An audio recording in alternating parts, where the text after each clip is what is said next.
the NWF Champion Ace. Pitts is called to match. For some strange reason, he's giving a victory to Kid Kelsey. Mr. X declared the new champion. The new champion, Mr. X. He's won the title back. Get it back. Bring the brown. Dr. Crossen, the new champion.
Alrighty, ladies and gentlemen, it's Thursday night.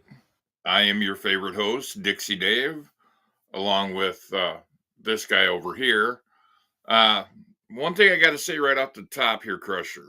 I think you ran the wrong promo, wrong date. It is the wrong promo. I thought I had that changed. I think I only changed it in forward. Let me bring the graphic in so everybody can see. This is the correct date and venue. So just make a note of this, guys. It is not June 1st. It's May 31st, 5 p.m. Willowfield Church Halls, Belfast. So yeah, ignore what that promo just ran. Dixie Dave screwed it up again. What can I say? Sorry, that's not my end of the here. My end of the show is just being everybody's favorite host. So yeah, this is the venue. This is the date. Hopefully, if you've noticed, Dave, you know, if Ricky happens to beat Ben in this match Saturday, that means Crusher Crossen has to come out of retirement and go against Canary Kid. And if you've noticed, you know, I've lost 30 pounds. I'm telling you, Dave, if Crusher Crossen prepares for everything, if I have to get in the ring with Canary, yes, I'm going to be in shape. And if he thinks he's going to beat up an old man, he's got another thing coming. If I have to get in that ring, I'm going to take care of business, and he better be well aware of that. He doesn't know anything about me and what I can do and all the skills I know. But all I know, Ben's still in it. As far as I'm concerned, Ben can still win it, and I'm just be going over the ref. But you know, I don't take anything lightly. So yes, well, I have lost a lot of weight to make sure I be in shape if I had to get in that ring to fight. Well, I mean, there is one benefit to you getting in the ring. At least there'll be an unbiased referee. Well, and where do you make these wild assumptions anyway? I went back and watched the show and watched all your talk with Ben. I mean, okay, well, where do you come up with this? Well, you know, let's back up here. Okay, all of these problems started between Ricky and Ben after Ricky brought Ben into the fold as a guest on the show. Problems? Problems in which way? Well, you see, here's the deal, Crusher. You know, I've watched the show from afar. I've been watching forward. And it appears to me that all these problems stem because Okay, you bring Canary Kid in to the NWF fold, correct? To be Mm-hmm. a guest host. Yes. Okay. You're hurting for guests. So Ricky, being the Irish gentleman he is, talks to his good buddy Ben Nelson. Hey, you want to be on our show? It'll get you exposure. Am I correct so far? You're wrong. Canary Kid became the co-host with Crusher Crossen after Ben Nelson was already a guest Okay. on the show. That was a nice attempt, though.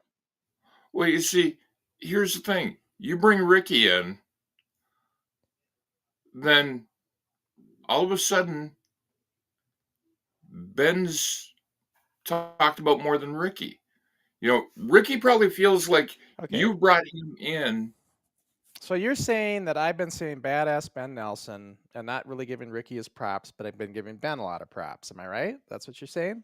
Yeah. Okay, but you want to know why I've been saying that? And I'm not going to lie, I have been. Yeah. So you want to know why? Why?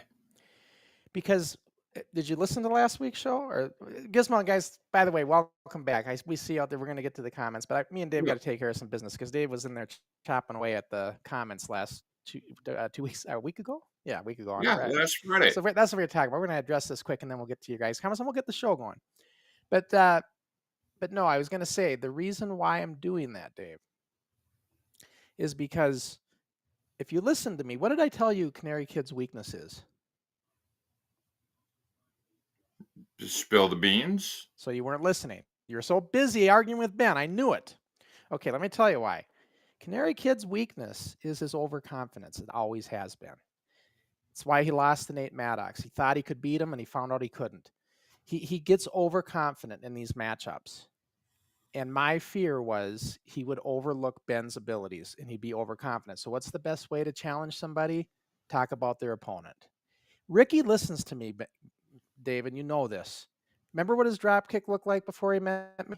And now look what it looks like? Okay, let's face it. He's trying to match mine, and I don't have a problem with that.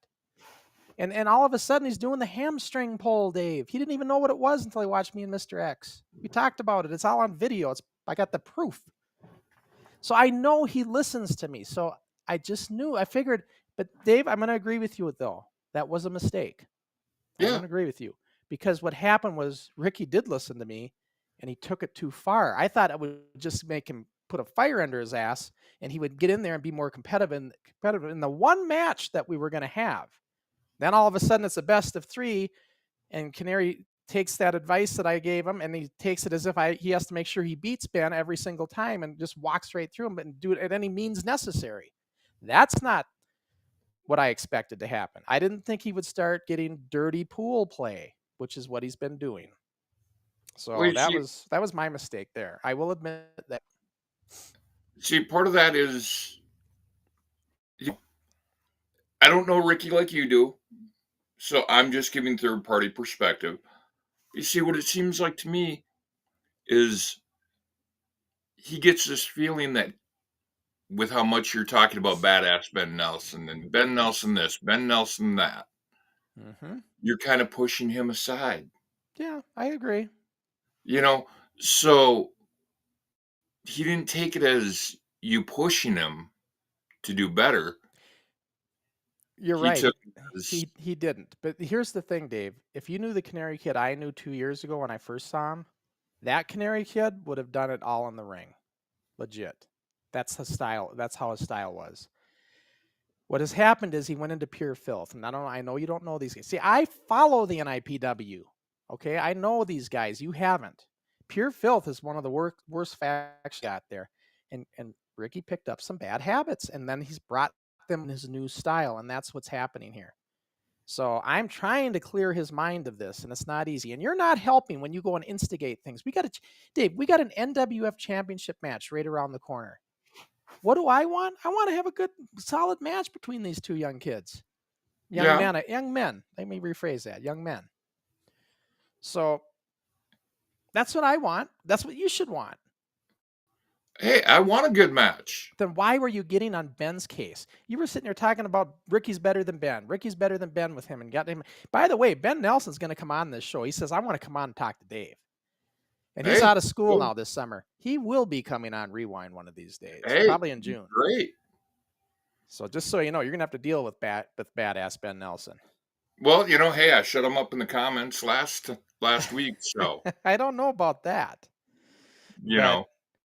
Let me just address some of our guests, because we got guests waiting here, and then we're going to get to the show, guys. And we'll talk more about this as we go, Dave.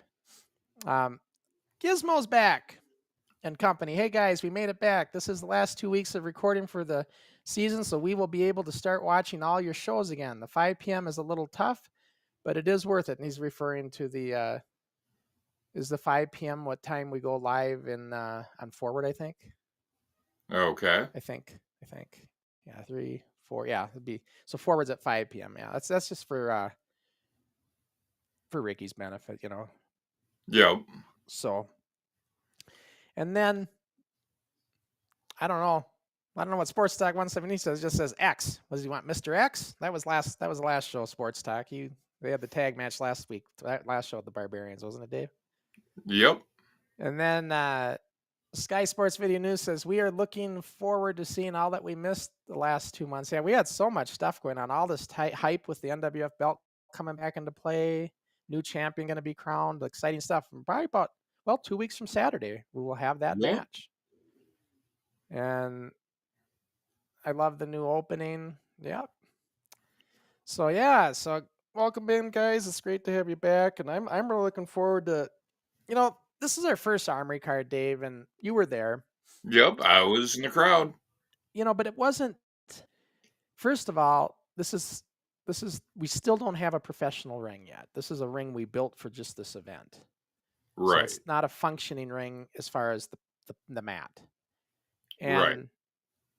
I think, correct me if I'm wrong, but when we got the professional ring right after this show, everything changed as far as wrestling. Oh, everybody got to the point where they weren't afraid to bump. Yeah. Yeah, for sure. It was actually enjoyable to bump in the ring that we got. All these rings before this is the last card basically with this ring. I mean, the first card at the Anoka Armory, but it was the only one that was this. And everything else was the professional wrestling ring that we ended up getting at a heck of a good deal.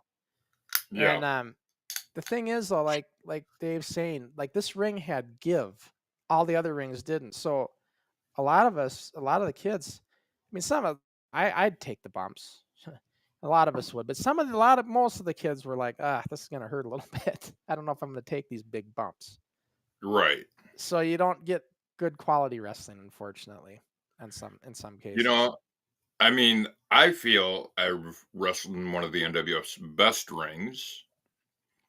And I feel I've wrestled in one of the worst rings. Yeah, Fred Moore. That wasn't fun.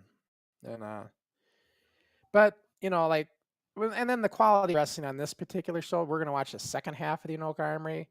I mean, me and Steve, I'm not bragging, but we had a good match. With the strap match. The 6-man tag will be the first one we see with Kelsey, his brother Ref Ryan, Kid Kelsey, Ref Ryan, and Sergeant Smash against the Russian Destroyers, which was the two Brutus and Boris Markovs. They were actually brothers, Jim and Steve Owens, and Bulldog the Butcher, Troy Otto. It was a rough match though, because Kelsey needs, nothing against Kelsey, but Kelsey needs somebody that can work with for his style. Steenerson was an awesome matchup for Kelsey. They just worked together well, Right. This wasn't a good matchup for Matt. No. So this match, okay.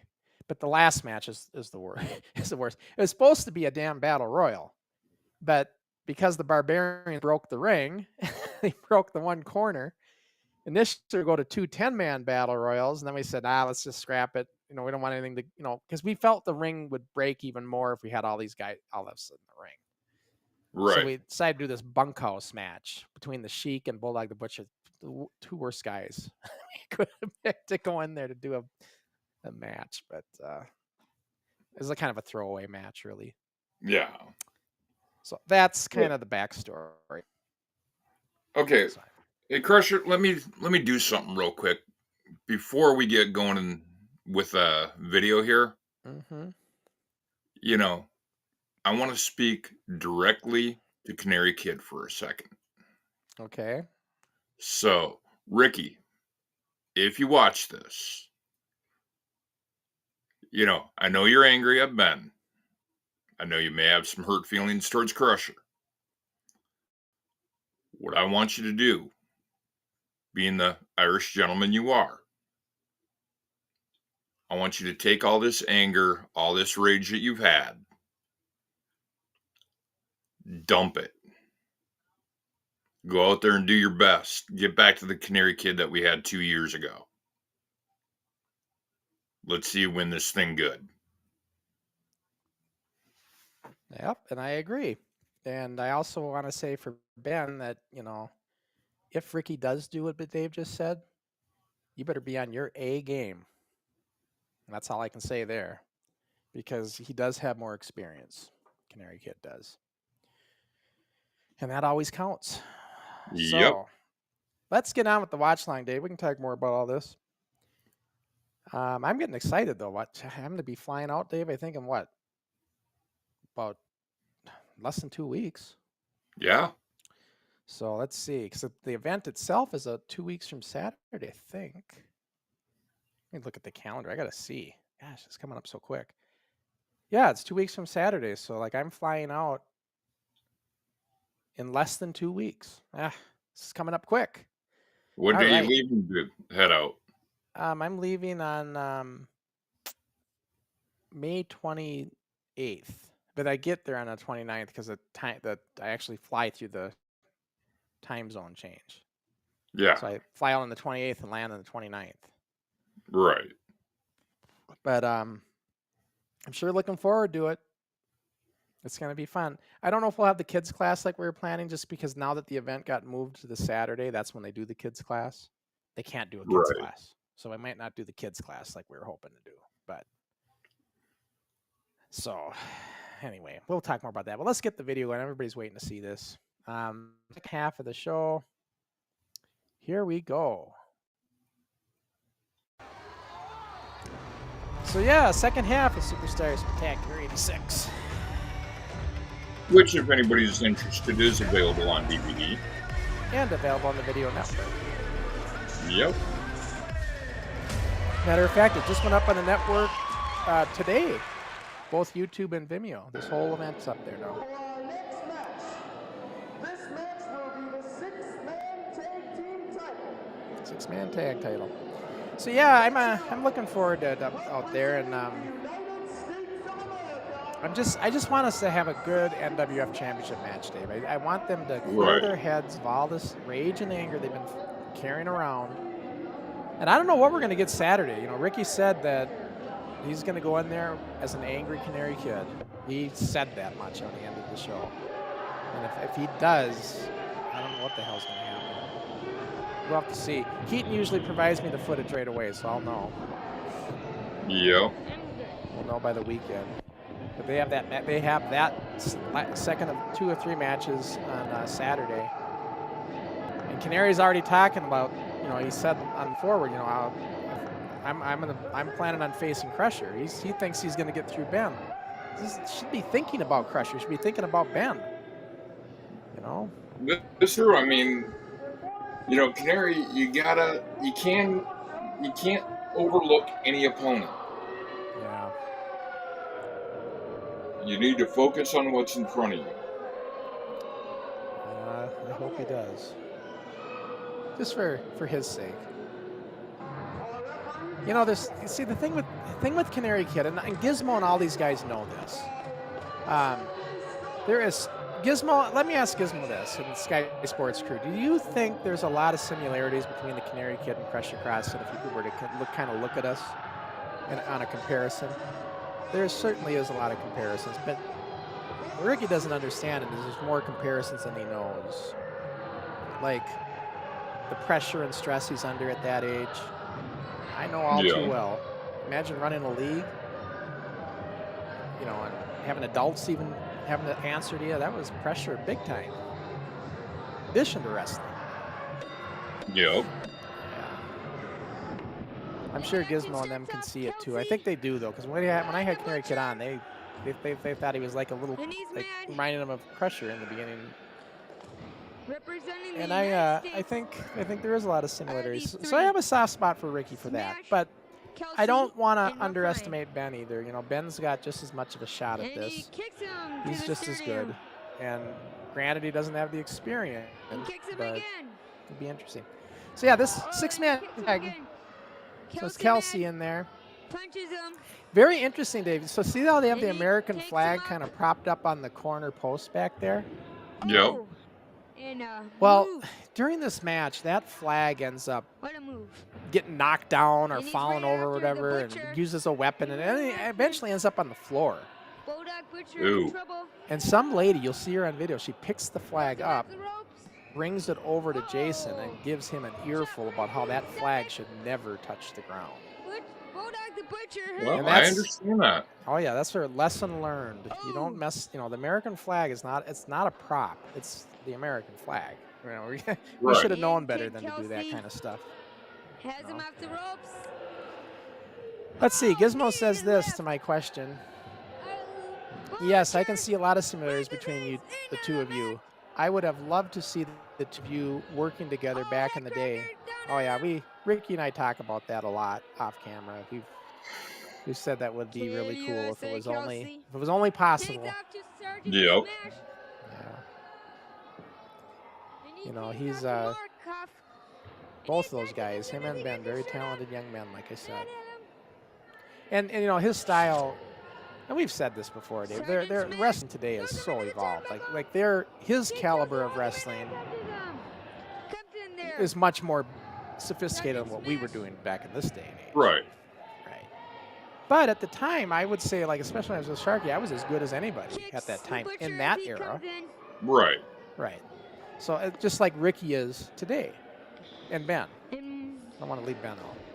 He takes out to Markov. But and smashing Markov. it's just a different era. It's a different time period. You know. Kelsey coming in. That's Pastor Ruffy, one of the Ring Warriors. Oh, that's interesting. The Sheik's in the corner. I never really kind of realized that, but we had the Sheik in the corner of the Russian Destroyers. Interesting. Yep. Yeah. We do. So, okay, Crusher, here's a question for you, kind of off subject. He's got him up for a body You know, you made the shirt for this show. Yeah. You're talking about are we going to be Fall doing Brawl? them? Gets him up again. Oh, backbreaker. You know.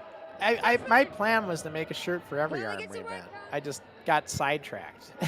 Yeah. Take out to Kelsey. So I do want to make shirts for each event, and Starting around. so we will have them. And they're not necessarily going to be like this, where you're like showcasing all the, you know, they'll be like maybe different styles. Maybe the highlight matches, you know, of the guys, or not necessarily be all of them. But, you know, this was just this design I had for this one. Yeah. Yeah.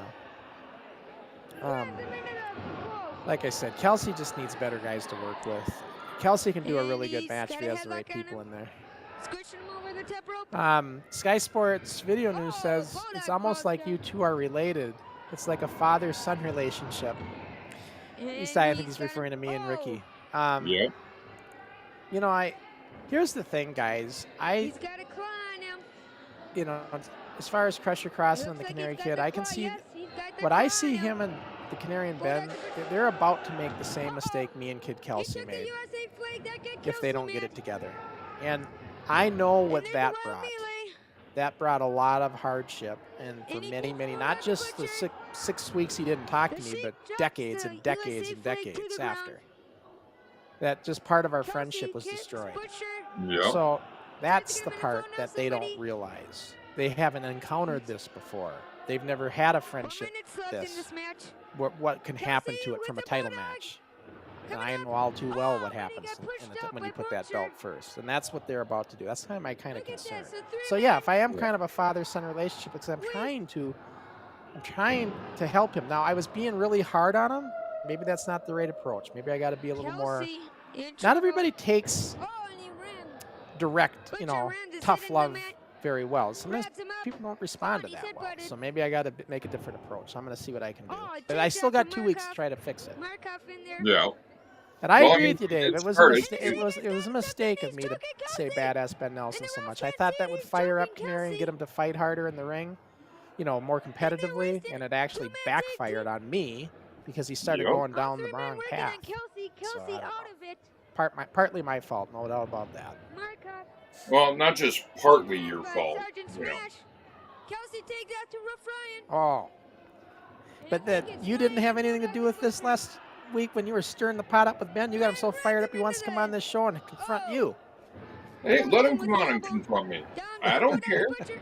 Like I said, he was lipping off at me in the comments. You know? See, look at the flag, Dave. See, we're like there, it went flying out of the ring and onto the concrete. Now somebody picked it up. I think it was Smash. And this lady was not happy seeing that flag get thrown out. Eventually, it winds up on the ground. Butcher gets on him. Rough Ryan. You know. Yeah, that's not good. You don't want to mess around with the flag like that. Oh, Butcher and Kelsey. I don't know if the guys in Ireland understand that, but yeah, our flag is to never hit the ground. Down and ringside. Kelsey drop kicks Butcher. Long story short, with our flag, if it hits the ground, the flag needs to be destroyed. It should be burned, I think, right? Yep. Yeah. And now he kicks him. Dave says, or Gizmo says, Dave is like a big brother to Canary Kid, and he offers support and guidance. Thank you for seeing that point, Gizmo. As a punching bag for I do too, though, Dave. It's not that I don't. When can you recall that I've said anything bad of Canary's abilities? Oh, you haven't said anything bad about his abilities. It's just been... You've constantly been Ben Nelson this, Ben Nelson that. Right. You know why, I told you. You know, it kind of... I'm sure it caused a complex for Ricky. Yeah. You know. What I did, my mistake was I forgot he's in pure filth, and I can only imagine when he was a heel, the shit he picked up. And now he's carrying it with him a little bit. That's why he's so edgy now. That's why he's so temperamental. If you knew pure filth, that's their style. It's all anger. This is not a surprise. You know.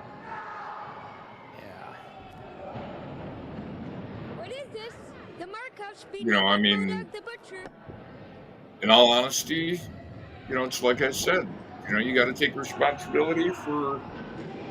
Well, I don't know what you caused with Ben. I don't know what you did there with him, but I don't know where his head's going to be.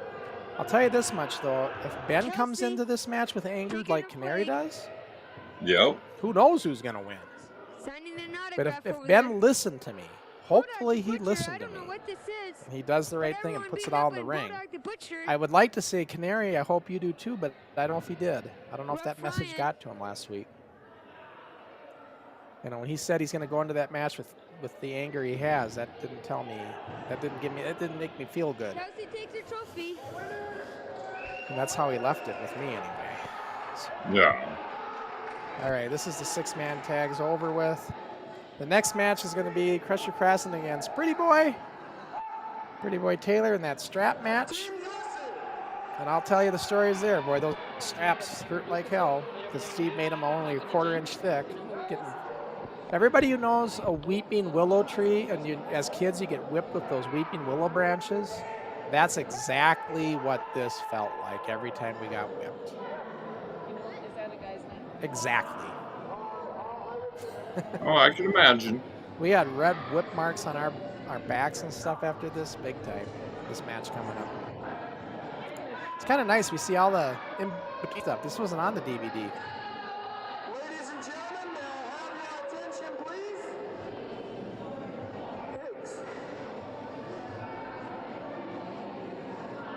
You know, Crossen is one that we got to get on the show here. Our feature match of the night. Yeah. He was almost going to come on. We had him scheduled. Yep. Love to get Jason on here. Such a good announcer.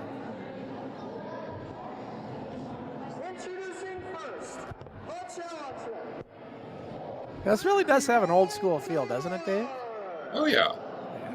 Just the way the matches are introduced. All of it. Here comes Steve. Steve Engstrom. Pretty boy Taylor. Best bumper in our leagues, Dave. Best bumper for sure. At the time, wasn't he the national champion? Yeah, that's the belt he's got, the national title.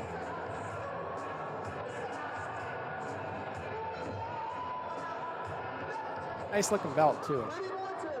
Yep. We would like to remind you, this match will be the World Tag Team Champion match, a special match named by NWF President Mr. James W. Wilson. This Sports one Tech will 117 says, I liked the Canary Kid better when he first came on the show. He seems to be getting thin-skinned and easily angry these days. I know, it's like it's a different bird, I'm telling you. He's a different bird. But I think the good Canary Kid is still in there. You just got to get him to come out of it. Canary's got a tough shell, you know, a tough skin, but underneath, the real Canary Kid's down there somewhere. I can sense it. Now, originally this was Eye of the Tiger, guys, but we don't want to get flagged for copyrights. I had to take that song out. Yep. The old Crusher shirt, the half shirt, I'm still wearing it. I thought I wish I could find that. I was nervous, you can tell.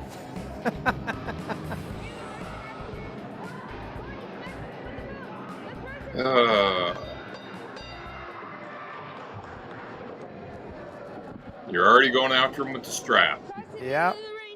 Yeah, we sure were. We were so excited, though. First time in front of a big crowd ever for us. So like, I was so excited just to come to the ring like that and get that, you know, the cheers and that. That was so, Dave. Well, you know. Get authentic cheers, not the canned. Yeah, not our wrestlers being a studio audience. Right. Gets his tires. Just to have real fans cheering for you is like nothing else like it. And when this match is done, when I leave the ring, all those little kids coming up for my autograph, which we'll see, I didn't expect that. That really just, you know, I just didn't expect that, you know? Yep. Taylor from behind. He attacks Crossen. Then he's wild. Yeah, we don't always just whip each other with the straps, but we do. We have our time where we do. But we do a lot of wrestling, too. I thought this match was pretty good, honestly. I've never had a bad match with Steve. So, I know you had that one, but... Yeah. Comes back into the ring. Whips his strap around.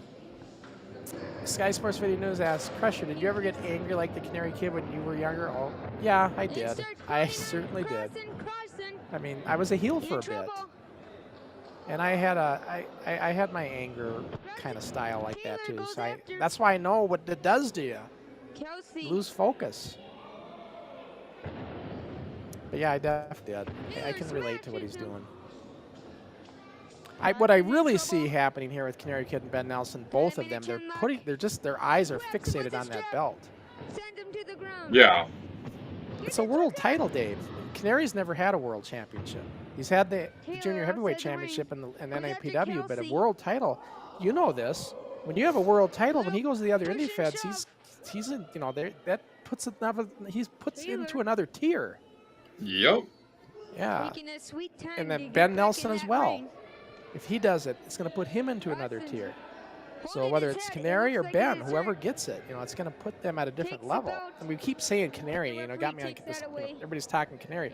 Don't forget about Ben, you know. He's in this too, guys. He could very well win this. Well, I mean, for him to win the title, he's got to win 2 straight now. He does. But just think of it though, if he doesn't win Saturday, now he's in a huge, that's a momentum thing. Yep. Yeah. So. But, you know, I mean, if Ben wins, you know, it could snap Canary back to reality. All right. Taking a slam on this mat, guys, like I just did, is now no picnic. This ring doesn't have any give. Kelsey platform. Yeah, pushing to the lead of you can Yeah. tell Crossen. this. And Steve also slams me outside the ring. And if you notice, we're wearing socks Very still. exciting match. Yep. And taking a But slam very on the dangerous concrete with match socks those on? straps. Yeah, that didn't feel very nice. I'll tell you that.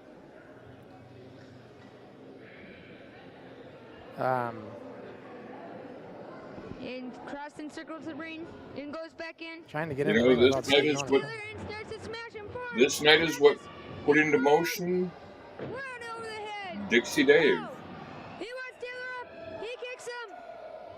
He Very does old rock school bottom. style wrestling, guys. I'm just watching. Throws him out the ropes.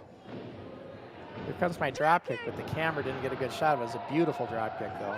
I had people tell me about it. I wish I would have seen it better on video, but they were zoomed in too much. Oh, but Taylor rushes him over. Oh, right back. Whips him into Charlie horse. Oh. But pretty boy Taylor. Head. Oh, air clap. Uh-oh. Crossen teagued up in the ropes. Oh, he found out Taylor tries to attack Crossen. Little things What like is that. Little things like that, Dave, just get the fans all excited. We have 5 minutes. It's fun. It's funny how old school was so different. Yep. In this A match like this would not hold up today. There is no time limit Like on this. in today's Oh, he wrestling whips him crowd. with his strap. Expecting Right. a whole different kind of match. Oh, and I'm sure Steve was just yelling at you. Yeah, he didn't like me whooping the. Now Taylor climbs So out. the belts would break, like pieces would fall off whenever we whip each other with them. And Steve had to Trying fix to them. get him back in. Yep. Yeah. Crossen excited. Got his strap on tight. Ready to let him hit. So I guess that people Pretty are boy wondering, Taylor I was 16 years old Taking here. his very much sweet time to get back in this ring. This is May 9th, 1986. Got his Steve Yep. would have been 26. and Pretty boy then Taylor. Lock. Oh, what a leg hold by pretty boy Taylor. There is one question I have Don't for know you how after he we got go in off that, here. but he sure did. All right.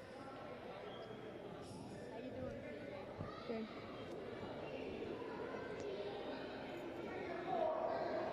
And now he's got Everybody him want in to see a the leg figure lock. 4, but Oh, as I told Canary, you know, Rolls good luck over. getting me in a submission because I don't submit. I find a way What is- out.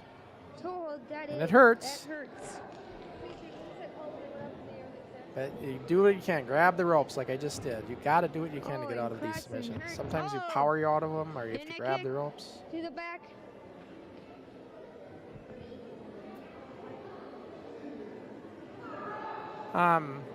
Here's a question from Sports Tech They 117. both It looks like you had a big crowd here. It also ranges from very young to very old. You pulled in a great audience. Yeah, it was just a variety crowd. And it was about 300, a little over 300 to 350. We don't know for sure. We sometimes say 350, sometimes we say 300, but it was in that range. Whoa, that sends Crossen down. A lot more than we expected. Just say that. Yep. Pile driver. Oh! But it still wasn't the October sellout. Crossen hurt. Yeah, the Picks up October Crossen. crowd was 450. Got him Probably up. another 100 He got people him. at Oh, least. what a 100, move, 150 more. Kicks him. Oh. All because you booked Dixie Dave on that show. Technically, that's an illegal He's got kick. I him up kicked with the for a front of my pile foot. driver. Oh, he does it. I'll kick should be the bottom of your boot, Dave. He's asking Yeah. for mercy. In our old No school way. rules, that is. He kicks him. He's got him up for a suplex. Suplex. He's getting it. Gets him. Oh! Pretty boy Taylor hurt now. Crusher thinking he's got it all wrapped up now. I do. This is something Eddie taught me not to do. See how I got on the top rope like that? Eddie says you got to Yeah. go outside and climb the turnbuckles. Present that you're going off the top rope. He's taught. That was one thing that Eddie kind of taught me to do in his training. Oh, whips him. Ed Sharkey. Up goes Taylor. You got to sell to the crowd what you're doing. Yep. See, I hadn't met Eddie Sharkey yet, guys. Taylor not We would knowing meet which- Eddie Sharkey after this event. Here comes Crossen behind. Steve was smart in this match. By taking the And powder. Sneaks back in. Well, one, taking a powder. Out goes Taylor. Two, he's wearing a shirt underneath his singlet. Yes, yeah, very good point. He's counting on But he's still got welts though too. That leather strap got through the shirts. But not I'm as sure. right, not as bad. He's got the Not as belt. bad as the Right. bear skin. Woohoo. He's I mean, I hate to say it, but I'm sure you're feeling it more than he is, because pretty boy. Right. Remember though, I got Locked 10 away years straight age in on each other. Steve. So I'm younger. I'm a little bit more. He gets hammerlock. You know, as you get older, it just gets harder and harder to take the abuse. Crossen What, trying a to get hammerlock on on me? It's a- Yep. Right now, at the moment, they're trying to psych out each other. Hammerlock is talking to you about what's coming up next. Hammerlock throws him Did down. you see a little communication there? Pretty boy. Oh, come on. I don't know if he was though. He's got Steve a always leg on liked him. doing this thing with his foot, but usually you'd be on your back though when he Hurts does his ear. it. Like a choke with his foot. He was choking him. Yeah. Yeah. Crossen mad. Whips him. Now we go into a little whipping. We whip each other back and forth a few times. Ah. Oh. And he's He's starting trying to work on catch him. it. He's trying to catch it. They're really going at it now. Pretty hard to catch that little strap though. Oh, take down with leg step over. I used to call it my bionic elbow, my super elbow. My super elbow, I'd wind up with it. I'd do like a wind up. I've never Yep. seen anybody else do it. I just kind of made that move up, honestly. You know, bulldog. Oh. Bulldog. You don't see the bulldog too much anymore, do you, Dave? Not really. Oh, it's a 2 count. I mean, last couple of people I saw doing it were, you know, on a regular basis, were Barry Windham and Sam Houston. Yeah, it's been a while. That'd be a move somebody could bring back from the dead. Ready to go. Hurts his leg over And there. then wrapping the Oh, knees around the post. That has to Yeah, work. see that up Now much Taylor either. waiting for him, Crossen. That was always. Oh, a you thing. see that quite a bit nowadays. Yeah, I haven't Oh, and seen they're much of whipping it. each other with their straps. Well, how about when they pull both feet and pull you right into the post? Now, there's one that. Oh, and he whips him. On occasion, you'll see that. Oh, and Yeah, he that's a whips tough him one to back. do. There's no Yeah. way to fake that. Yeah, I was just going to say, you know, Oh, that's just one of those moves. If it's called the match, you just got to take it. Yeah. This is wild. Yeah, referee did a good job getting the chair out of my hands. The thing is, though, Todd Chester, he gets the chair, and then watch how he just throws it. Could almost hit the fans there. Please be careful there. Jesus. Yep. The chair out. That's why you slide it underneath the bottom rope. Right. Whips him on that back. I wish we had bigger straps, though, so you could, like, see them. You know, it's hard to even see we have straps. Just Yep. little straps. Puts 'em at in a Steve. That was all Steve. He's like, Oh, buddy, get kept the saying, ball. Steve, what are we going to do for Drop. straps? I'll take care of it. I'll take care of it. The day of the event, he has these little tiny quarter-inch leather strips. Oh, he gets a 2 count. This is it? Oh, and he gets a 2 count. We didn't even practice it or anything. We just went out there with them, and then we realized how much they hurt as we were doing the match. Yep. He's throws him off the ropes. Taylor gives him a back body drop. Oh! Oh, it was rough bumping in this ring, though, Dave. Oh! Crossen flat to the It mat. was no Whams his give. head into that canvas.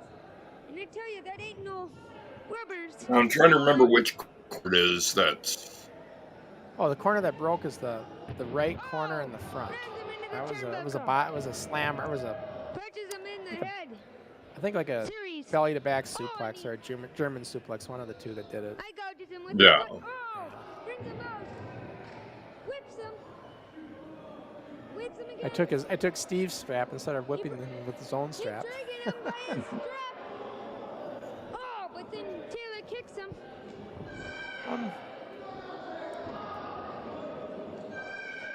Here's that body slam he gives me. Right here. Body slams him. My ankles hit hard.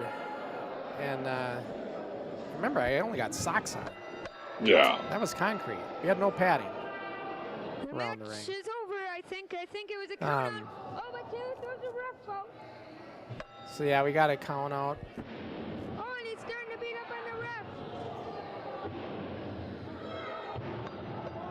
And Steve and I take the fight to the dressing room, I think. Taylor raising his hand in victory.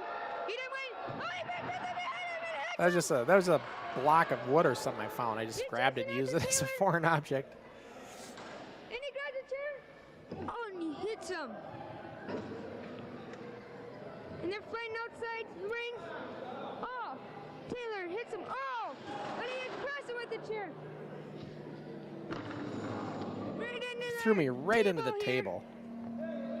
Like my gut went right into it. I remember.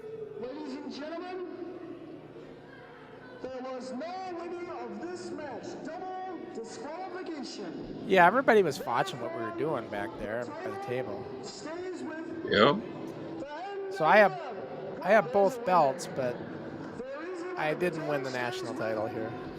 the NWF World Champion. It was a countouts, total countouts. So there's no way that I'm going to win the national title on that.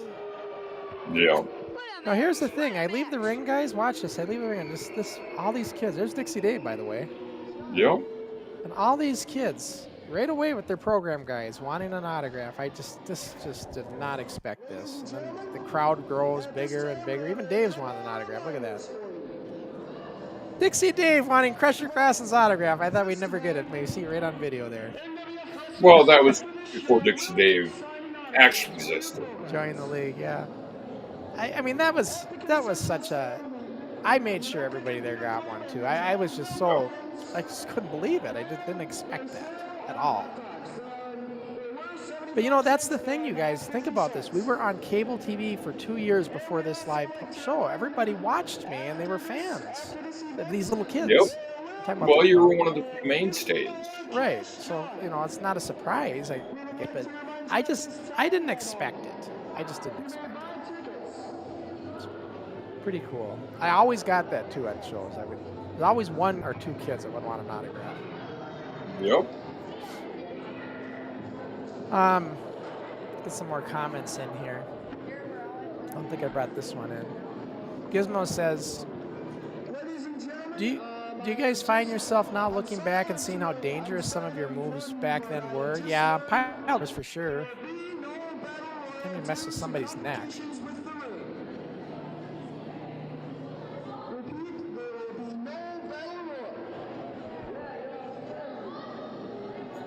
Yeah, and you bring up the next question.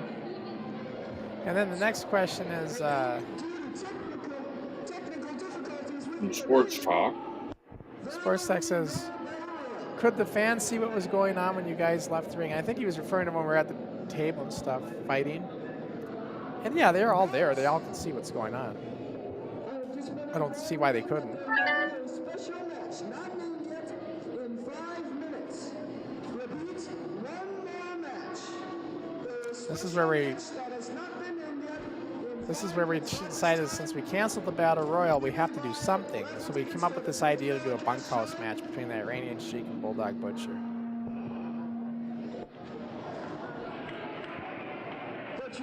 And there's who the heck's that guy? Now we do the $50 cash drawing. We had a $50 cash drawing. We're selling raffle tickets and everything. So yeah, that was a little extra way to earn a little extra money for the show. $50 cash drawing. Then we sell extra tickets for it. People can buy extra tickets for 50 cents, I think it was, a ticket, for a chance to get $50. So, you know, say everybody in the crowd bought one, you make $150, take 50 of it back. And yeah. Ladies and gentlemen, at this time we will have the $50 cash drawing. There's all the tickets in there. Ticket stubs.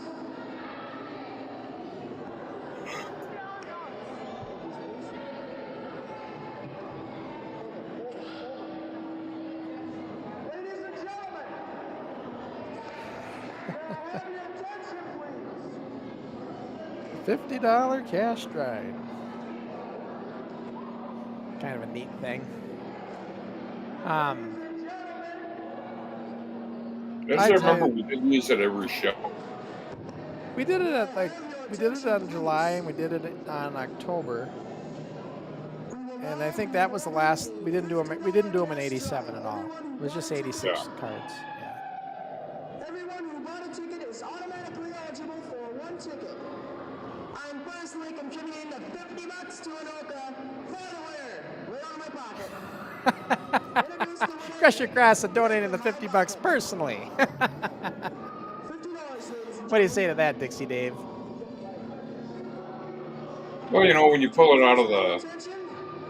till, you know, it's And the number will be There's Slickster in the outside the ring over there. yep. The Fly up there. Yep. Slickster's another one I'd There's love to CJ do. Pregler, you guys. Everybody's always wondering CJ doing the commentating. That's him in the ring there, that little guy. Yep. CJ Pregler. Our commentator at a lot of our armory shows and stuff.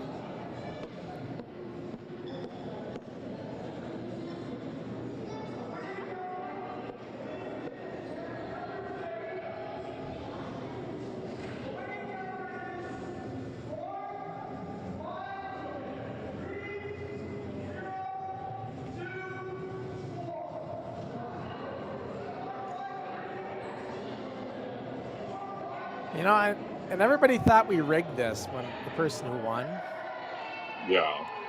but it wasn't the case. It was one of those special needs guys that we gave free tickets to. Got the biggest applause of the night.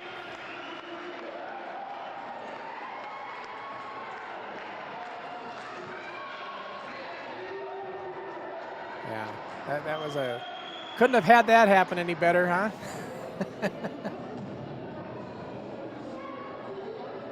But yeah, but he had the winning ticket, and we did. Wasn't people thought you must have rigged it for that to happen? We didn't. We didn't. I'm telling you. This is how it worked out.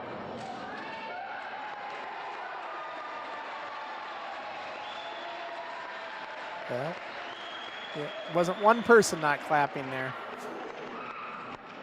That was pretty good. Yeah.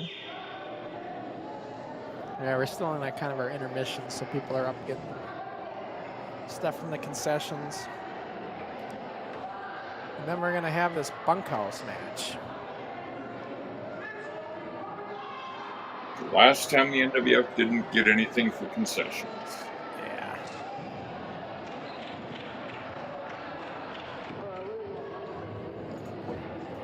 Yeah, when I seen how much money they made, I'm thinking, why did I have them do it? Because we didn't get a dime. I just brought them in to provide concessions because I don't want to deal with it.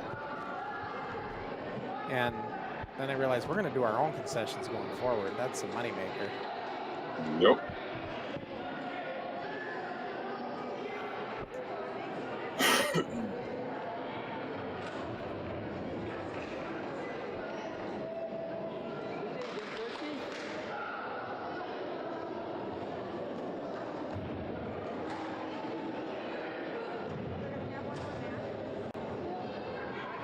So yeah, this match, I wish we would have picked better guys in there for this.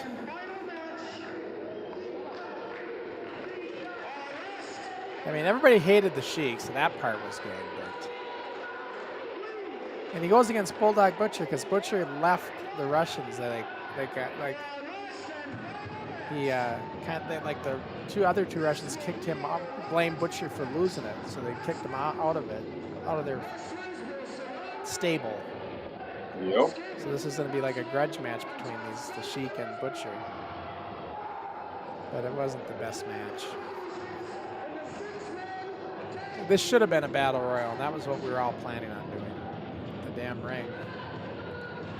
And once we got that pro ring, that handled, we did a battle royal on the next armory card, and that one survived for a battle royal. Yep.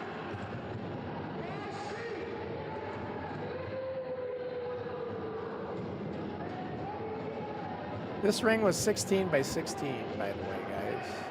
16 feet by 16 feet. Yeah, that's one thing I noticed in the promo video for the upcoming match between Canary and the ring that they used looked really small. Well, yeah, because that's the ring in their dojo, and it is smaller. It's I think it's a 14-foot ring, I believe. But the ring they use at the big shows is their 16-footer. Right. Yeah, so they'll have a 16-foot ring for the title match.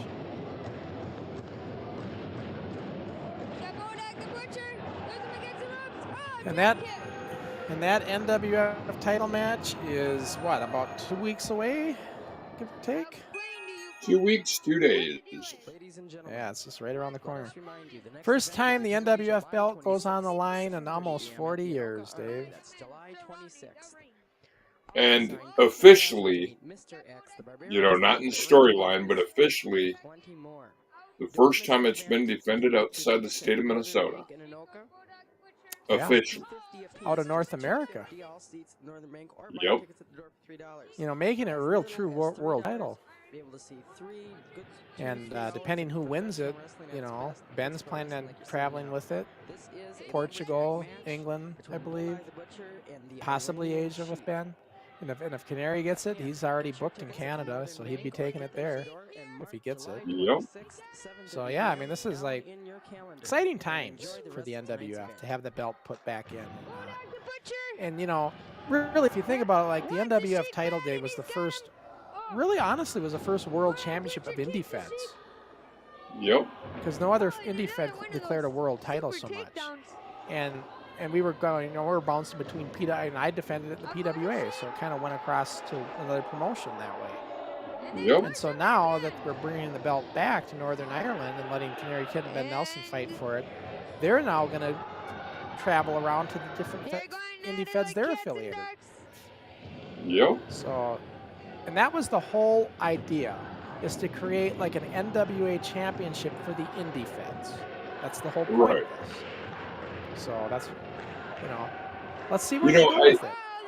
I do find it, I do think one thing that would be fitting would be eventually, whoever wins it, the NWF title comes back and gets defended somewhere here in Minnesota.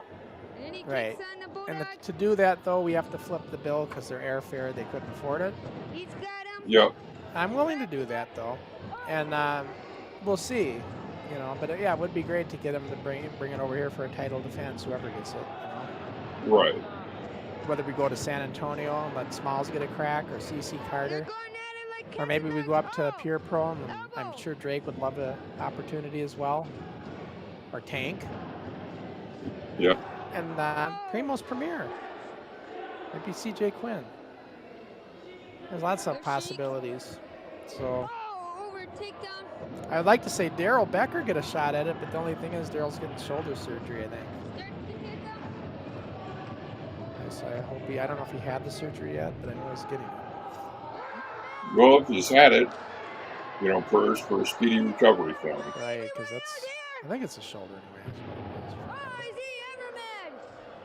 You can't see it, but on the Sheik's tights it says Sheik. It's got the letters Sheik on the back of his trunks and on the side and everything. I think it's got Iranian on the side.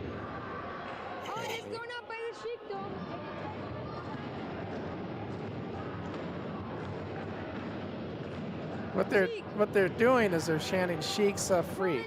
Sheik's a freak. That's what they're all the rest of they're chanting when they're banging the ring like that.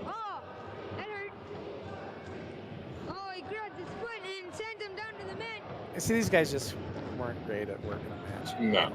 That's the problem.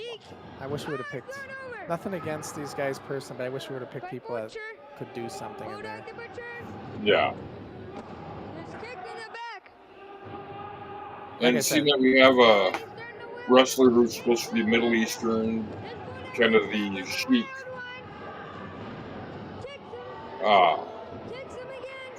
esque character in there, I think it'd only be fitting to send our condolences out to the family of Sabu, who recently passed away. Yeah, that happened on our Wrestling Revolution Keaton show on Sunday. It happened during our show when the news broke. Yep. Yeah, it's like somebody mentioned it in the comments. You know, a case of didn't want to believe it when I first heard it, because he had just wrestled 2 weeks prior. Yeah. See the Tokyo Terror out ringside. There's Crusher with the singlet down. Yep.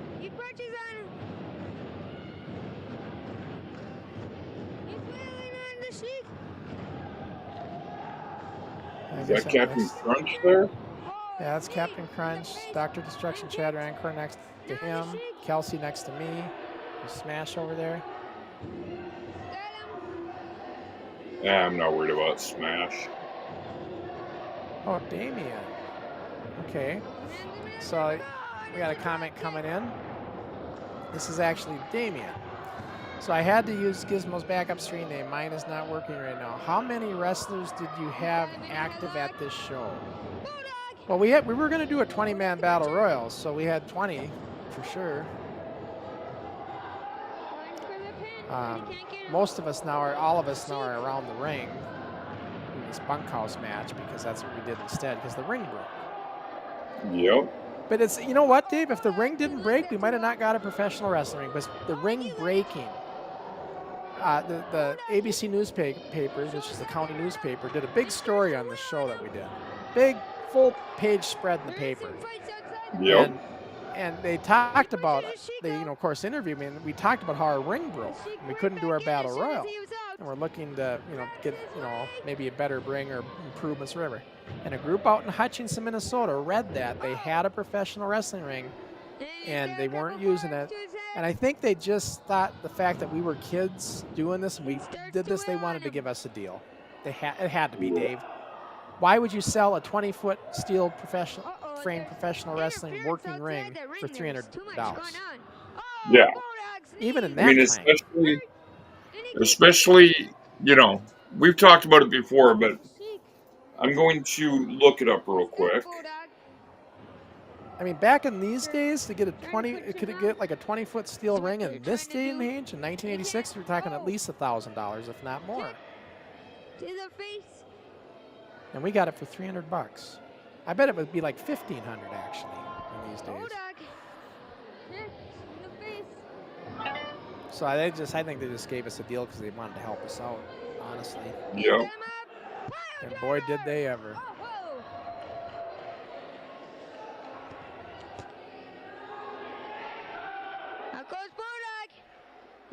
But yeah, they read the paper. They realized we needed a ring. They called the paper. They got my number from Tom Yell, the reporter who did the story on us. The rest is history.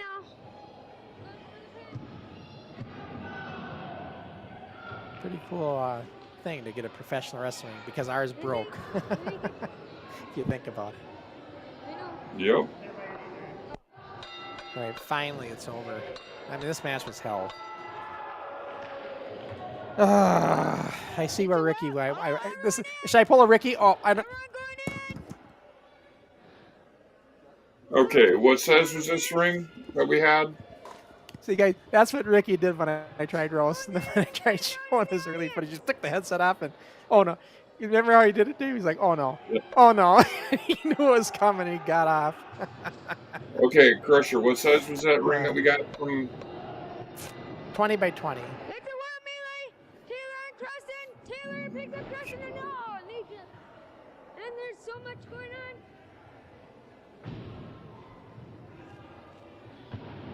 Oh. The guys don't want this to end. Winding up at each other. The Sheik. And look done by who's that?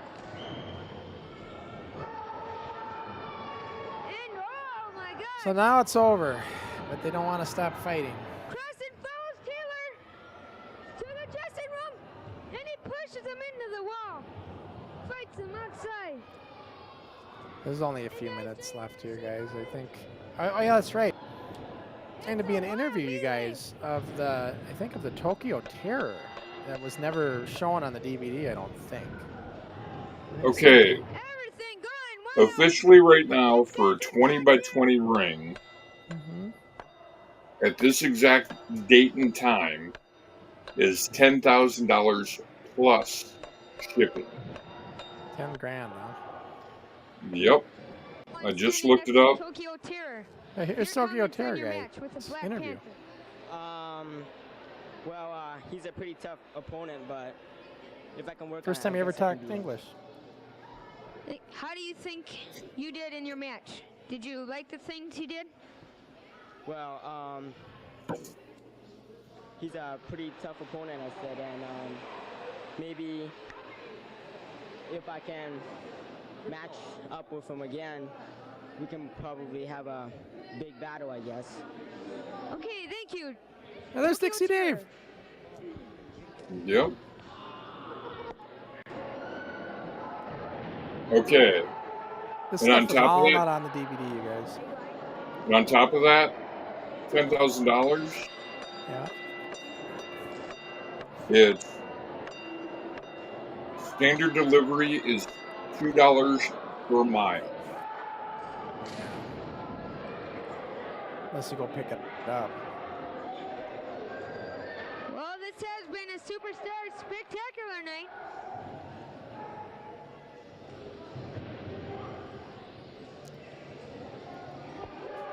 The Barbarians looking out for their cousin. Yep.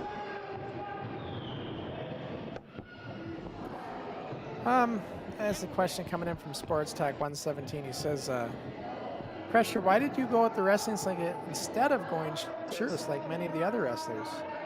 Finally, I Because think we got some Steve was control able to here. get his singlets.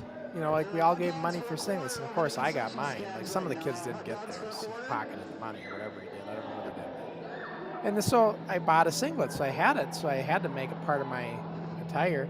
I never liked Yep. the way the singlet looked though without the black pants covering it. So Yep.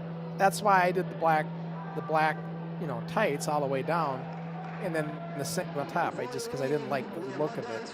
I didn't like the way it looked without the black tights. As far as me, that was just me. Yeah. Well, I used to like the look that Lawler had, which Yeah. kind of inspired mine. Yeah, like Lawler, he had the tights too, but you guys went the outside with it. I went on the inside. You know, so it's black. Well, what some of the guys I've noticed have done is they'll do the singlet with the tights, Yeah. and then they'll get some trunks to kind of blend it all together so you can't see the tucking.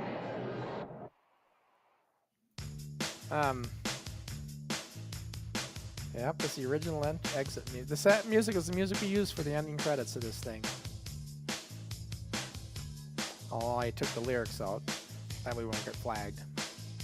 Yeah.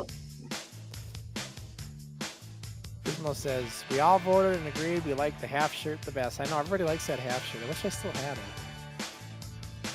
Crusher half shirt.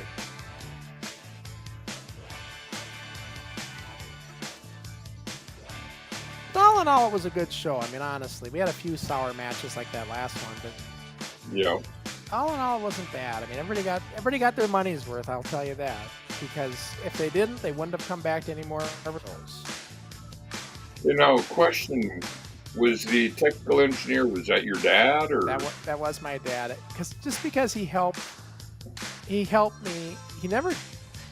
He just said, what do you need help with? And he helped. Like, setting things up, whatever, you know. Just a grunt work. Yeah. And he would always make sure everything was going smooth on the outside and on the floor when I was in the dressing room. Yeah. You know, just kind of keeping an eye on everything. Kind of a bird kind of eye on everything. PCF Bank, First National Bank. See all the banks and car dealerships? Yeah, they always Lean sponsor. Motors, Ergo Ford. We all got, Yeah, I think we got like $50 each for those sponsorships. Yep. And sad to say, Ergo Ford's not been around for a long time now. No, yeah. There's Tim's mom. Yep. Yeah. Yeah, it's a lot of good memories watching that show. I mean, that was the first one, but if that event if we didn't draw 300 and some fans, we would have been in trouble. Yeah. I owed a lot of money. I remember we had to build that ring that you seen. We had to build it. Yep. That was an expense. Then we had to rent the Armory. That was an expense. All we have is 60 advance tickets sold. That was it going into this. So to get another, 300 give or take. Well, it's 290, but 290 or less, or maybe 250 to 290 through the door. That was pretty good. yep. And if the fact that we drew that many people led to several more events like this that we did. So that was a big deal. Even though the wrestling we weren't ready yet. Even in old school days, we weren't ready yet for that. But when I realized we could go to the Armory, I didn't care if we were ready or not. We were going to do it. Yep. That's the way I was thinking. So maybe that wasn't the best way to do it, but yeah, Dave. So I mean, I guess back to Canary Kid and Ben Nelson. They have a big match coming up in 2 days. Day after tomorrow, Saturday. Yep. And I really can't wait to see how that goes, because as you can see, everybody, Crusher Crossen, and just same time, not bullshitting you, I have lost a lot of weight, as you can tell, Dave. Yep. Because if I have to get in the ring with the Canary Kid, I told this kid he's going to be in for a surprise. You think I'm going to come in here and just wing it? No. So I am preparing in case I have to get in the ring. Ricky, get your head on straight. Worry about Ben Nelson. Because you don't want Crusher Crossen, trust me. I'm not going to be in a good mood if I have to get in the ring with that kid. And I talk highly of him. I think highly of him. But if I'm having to get in the ring, I'm old man or not, I'm kicking ass. And I hope I don't have to do that. I just get mad thinking about it. So hopefully it's going to be Ben Nelson and Canary Kid. That's what I'm hoping. That's what I'm hoping. And the other part of this whole thing that, hasn't sat well with me is, okay, it was originally set up to be a best of 3 series, correct? Yeah. Well, yeah. I mean, no, it wasn't. This is new. It was supposed Well, to be I'm one saying title match. it originally was one match, and then it Right. got changed to a best of 3. Right. Best of 2 out of 3. And I don't know how that happened. I still don't know. Nobody can give me a straight answer. Now, you see, by all standards, if it was a best of 3 series, whoever wins the 2 matches should have gotten the title. Even if it meant you just fly out there to present the championship. Yeah, but then I went ahead and put the stipulation in because the agreement was there has to be a championship match. So there has to be a championship match on the final date, which means I'm obligated to have to go in the ring because of that. So, well, you see, what could have happened is, okay, hypothetically, seeing that Ricky won the first match, say he were to sweep it, that would technically mean that he would have won the title. Best of 3 series? Yes, but the best of 3 series wasn't for the NWF Championship technically. So, in other words, it was a technicality. There's a contract issue there, and they had to deal with it, and so that's why I got pulled into it. That's why I'm not happy about this, Dave. Yeah. I almost think it's because Nathan Hoy wants to see Crusher in there for some reason. And I kept telling Nathan, the promoter, I said, I'm not a spring chicken anymore. And, but I think he wants to see Crusher in the ring. But I'll tell you this much. I'm just hopeful that we end up seeing those two in the final match. I can only be hopeful. Well, if Canary wins, this is the final match. Final match for him and Ben, but not the final match. They'll still have a best of 3 if Ben can. Maybe he'll sweep all 3, but Canary has to get in the ring with Crusher if he wins, and he knows it. He's already been talking about it.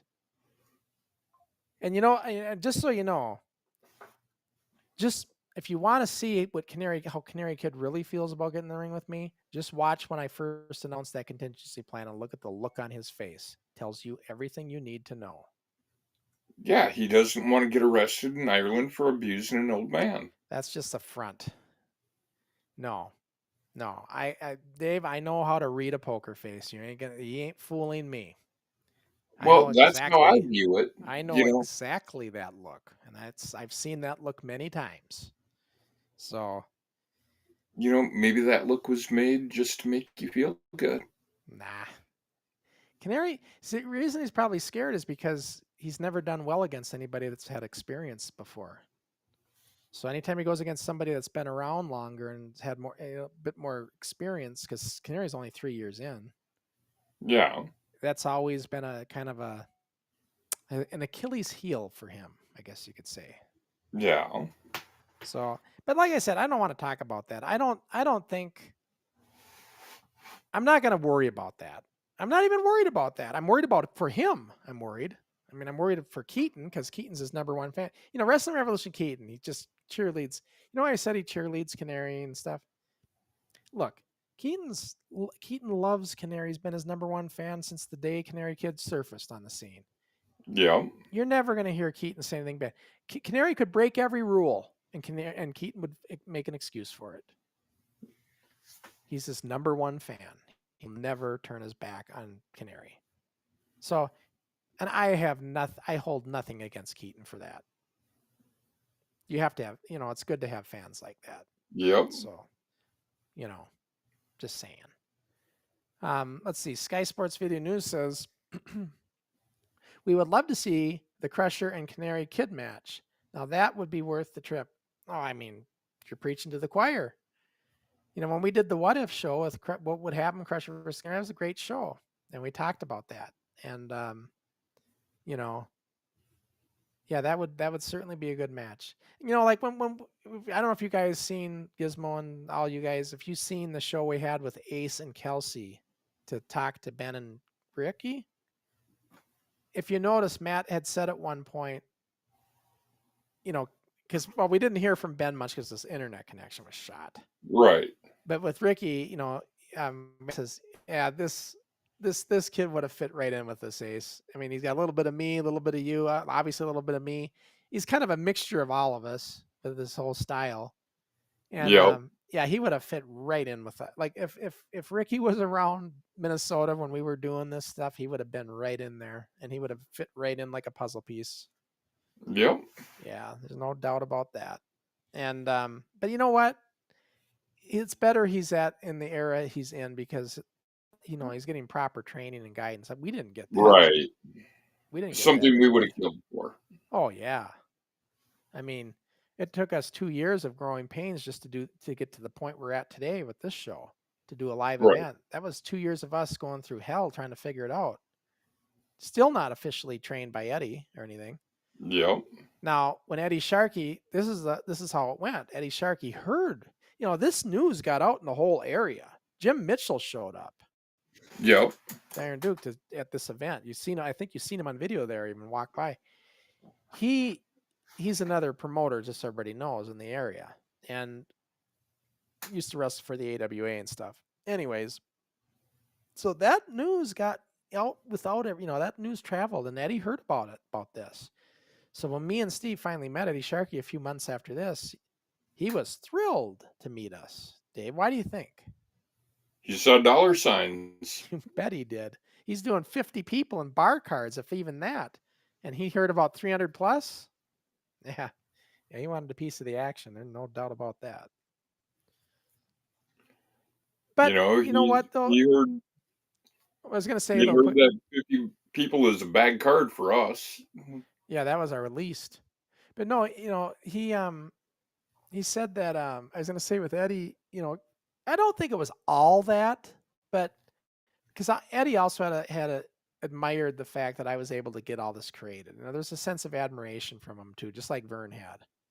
Yeah. So I think Eddie, it was a twofold thing. I like what these kids are doing, plus I want to make some money with them. And I want to see if they got anybody for me to poach. Yeah.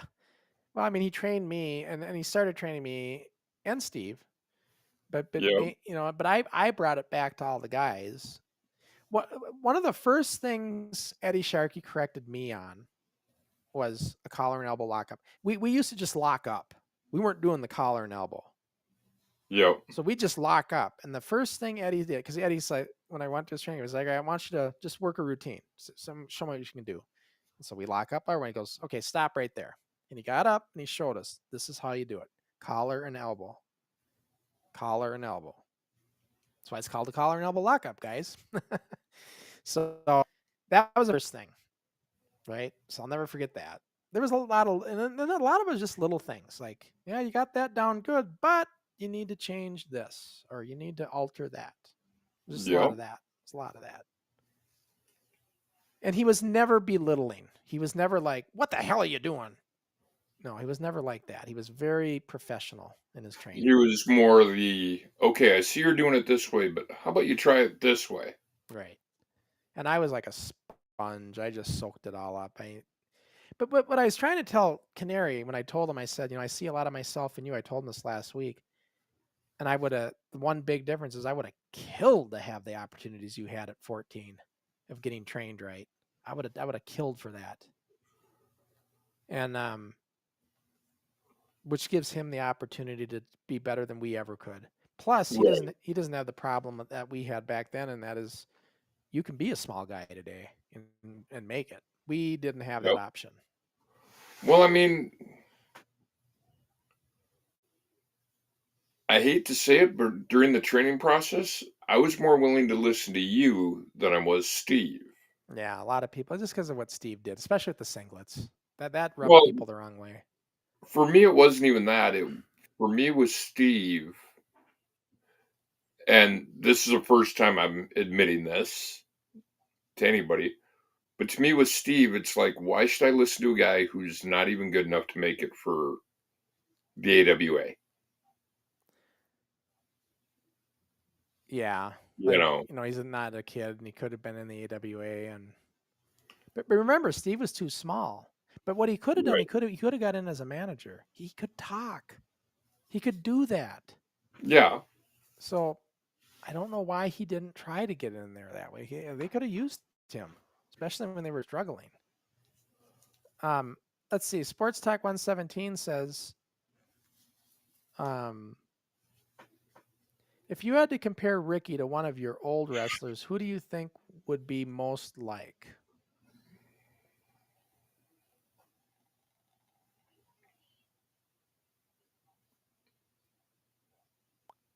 Well, Dave, do you have any? Who would you think? Well, I mean, if I had to compare Ricky to anybody in our league,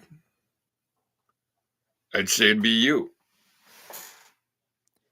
I mean, I do see a lot of myself in him, but I do see I see traces of other guys in him too, though. Yep, I do see a little bit of Matt in there with him. A little bit of Kelsey, a little bit of Ace. I think Matt was onto something when he said that. I mean, charisma, character-wise, right? Them guys for sure. Oh, I mean, Ricky's got his character down great. Yeah, he can really talk. He's a better talker than I ever was. Yeah. But yeah, I think a little. Okay, let's say not counting me. I'm gonna go this route. Not counting myself. Who do I think he reminds me of? I see a little Jamie McParland actually in him. Yeah. Irish Terror. Yep. A little bit of Terry Block. Maybe a little bit of Terry Kosnapple too. Yeah. Yeah, those kind of guys.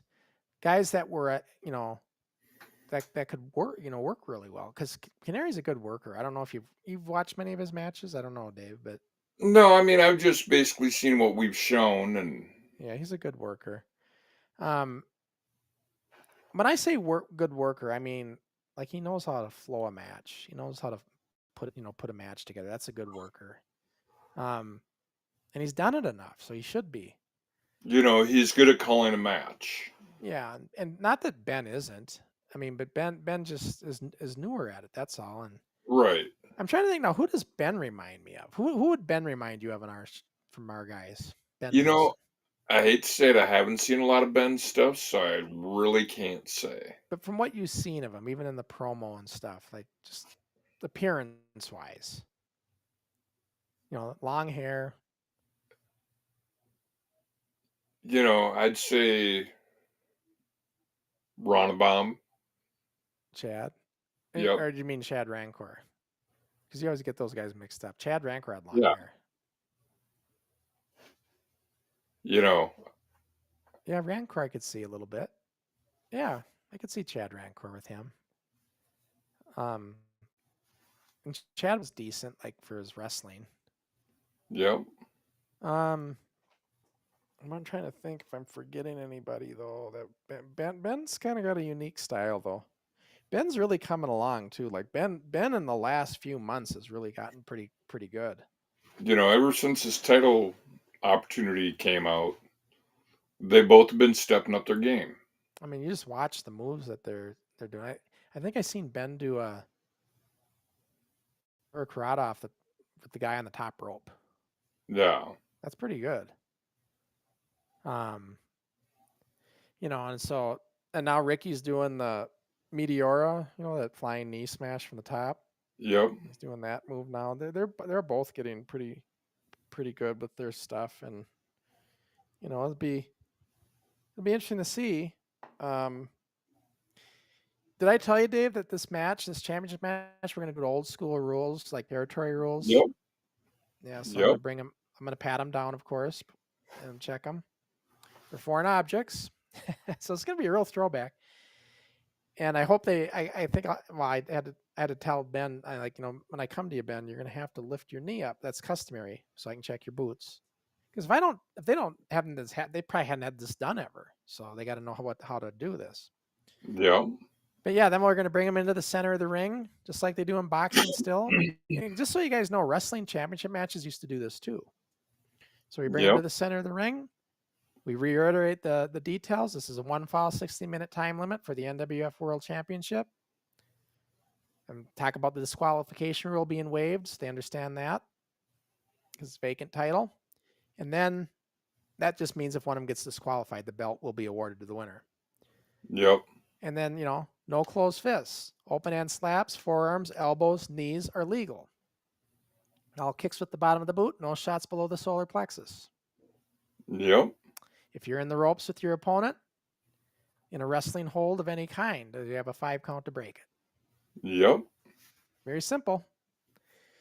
So that'd be fun just to do that formal introduction like that, and then have them have them shake hands. I don't know what we'll get there. Of course, back in the day, Dave, the handshake, that could go a lot of ways in wrestling matches. Yeah. Sometimes they would, sometimes they wouldn't. Sometimes a match would start right from the handshake. Yeah. So hopefully they'll be professional enough to shake hands. We'll see. It'll be interesting. And then, so that's, and they're going to have one of their camera guys up in the ring to get shots of all this, when we do that formal start. So that'll be cool. Get some close-up shots of the NWF title. Mm-hmm. Because, Ricky's never seen it in person. Ben's never seen it in person. See, here's the thing, Dave. And I don't know if the kids, I don't want to call them kids. I don't know if the young men know this, but do you understand the similarities of what's happening between Ben and Ricky and what happened in the past in the NWF? Do you see it? Are you seeing what I know? You mean their beef with each other? Yeah, it's the same thing with you and Kelsey. All over a title. All over the championship. I mean, they're doing the same thing. And because they're doing the same thing, I forgot to turn my ringer off. Because they're doing the same thing, I know how that ends. They don't. So that's why I'm trying to guide these guys right. I just don't want their friendship to get destroyed over a championship, and it very well could. Well, the old saying goes, those who fail to learn from history are doomed to repeat it. Yeah. So, Ricky, Ben, you need to look through the video vault of the NWF. Yeah. You need to see where this anger and hatred is going to lead you to. Anytime you get so mad and frustrated and angry in your match, you just don't have the focus. You're not concentrating on what you can do.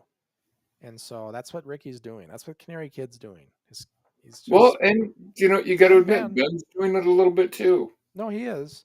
That's why he brought the crutch out, and I wasn't a fan of that. And he's still posting on social media with that crutch, what he did with the crutch. That I don't like, because what now? See, this is what I said, Dave. Ben got a taste of cheating. What more are we going to see out of him this way? What's next? Is it going to be a folding chair? I mean, during the match? So, whatever happens, it all spawned from Crusher Crossen. Well, You know, I mean, Crusher, we've kind of glossed over it. But, you know, you really got to look in the mirror about this. You really, truly got to look in the mirror on this. Because you think about it. You brought Ricky in. You know, make him think, oh, I'm something special here. He brought me in instead of bringing Ben in because Ben was a guest first. well, Ricky was a guest first. Ben was a guest second.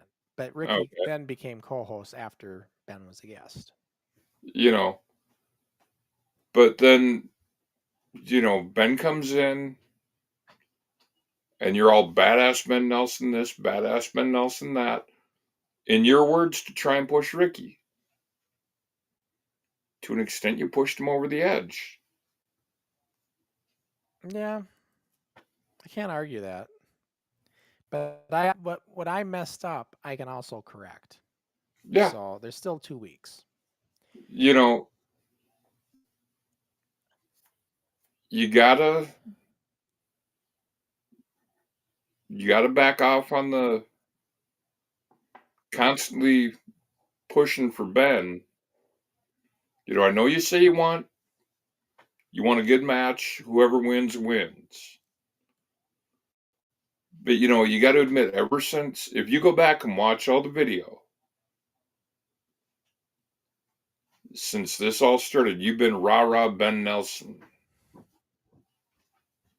Well, I haven't actually lately. There was a time I did. But once I seen what he was doing with Ben, once I noticed he was going after his knee in the tag match with John McCann, and it didn't work, but then when he did it in that first singles match, that's when I realized I got to back off on him because this isn't working. So it was after that first match. Yeah. Let me say this, though. Is there another comment that I missed? No, I got that one in. Okay. It looks like there's still, okay, there it's gone. Okay, I want to talk about what is coming up on future shows. Yep. And then we'll get to, I see Damien just got another comment, and we'll get to that too. Here's what we got coming up. We've got, so what's coming up next? It's going to be Forward. We don't have a show with Keaton this Sunday, so the next show is going to be NWF Forward a week from tomorrow with me and Canary Kid. We'll have the results to their second match, so we'll know what happened. I'm sure we'll be talking about that.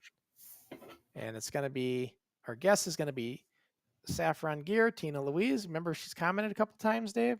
Yep. She watches our live stream. She asked if she can come on and talk about gear for the guys, that anybody who needs gear made. I thought this might be very good for Forward. So, Yep. because they're all looking for gear, indie wrestlers and stuff. So this would be a nice conversation. She's got, like, I think her aunt was former WWF tag team champ, women's champ. They had it was originally the NWA World Women's Tag Team titles, and they got turned into the WWF ones when they went into the WWF. Yep. I forget her name, but she'll know. Anyways, we're gonna talk to her. This would be a good conversation. And you know, Crusher, you should talk to her. And I remember back in the day, you and Slick had NWF jackets. I still got mine. Well, you should talk to her about making updated NWF jackets. Yeah, updated NWF jackets. That'd be kind of cool. But yeah, this is gonna be good. I'm looking forward to this. We're, and of course, me and Canary will talk about, a lot of things. There's some things I want to address to Canary. He made some comments last time, Dave, that I need to address. Canary was talking about him being a teenager and what he was going through. And I tried to give him advice. He lumped me into another crowd. I'm gonna have a conversation about this with him. But it's not gonna be a tough love. I'm gonna be a little more calm and collective with him, but I'm gonna have a discussion about this with him. Yeah. So, and then we're gonna address some things there. And I'm sure he's gonna have some things he's gonna want to address with me as well.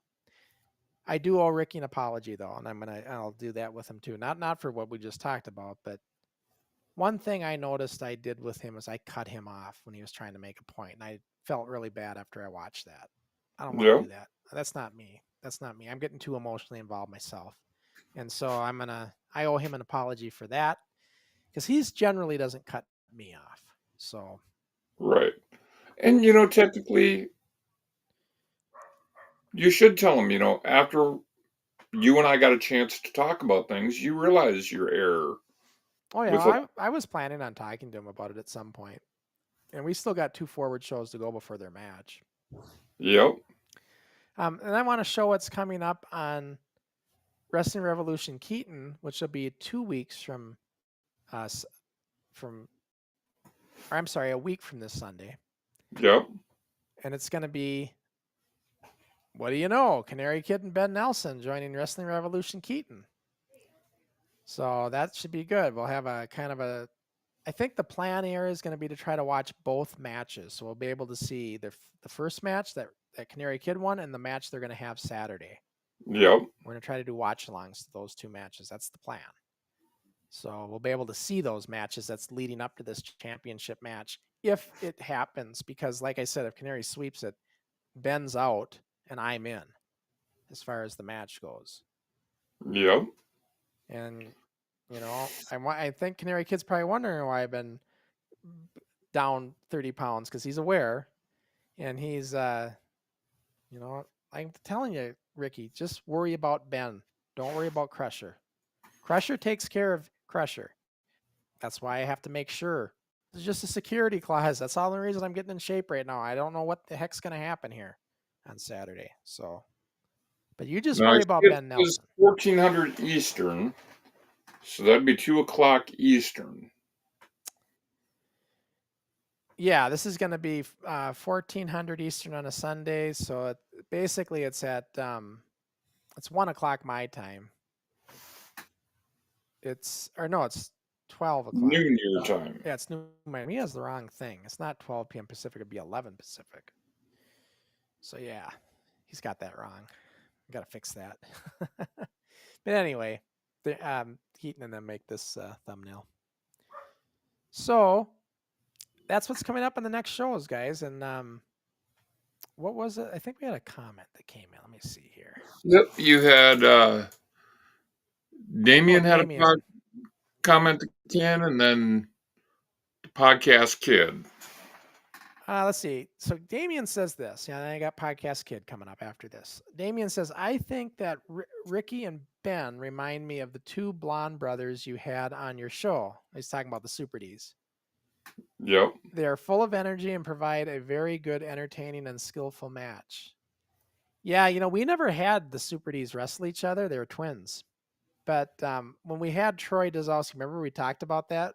About Yep. what would happen if you think you wrestled your brother? And he's like, yeah, I don't know why we didn't do it, because we would have been able to put on a hell of a match. Yeah, they were very talented young men. They went on to become professional soccer players. They were athletes. Yep. But for 10-year-olds doing double drop kicks and all this stuff, that was crazy at that time. They were very, very talented young guys. And it's a good comparison if you look at it that way, because Ben and Ricky are very talented. There's no doubt about that. And then Podcast Kid, I've been following him on Instagram, Dave. He's got a really good following going right now on his podcast as the Podcast Kid. He does podcasts just like we do. He says, why did you choose Canary Kid to be your co-host? Also, how did you meet him?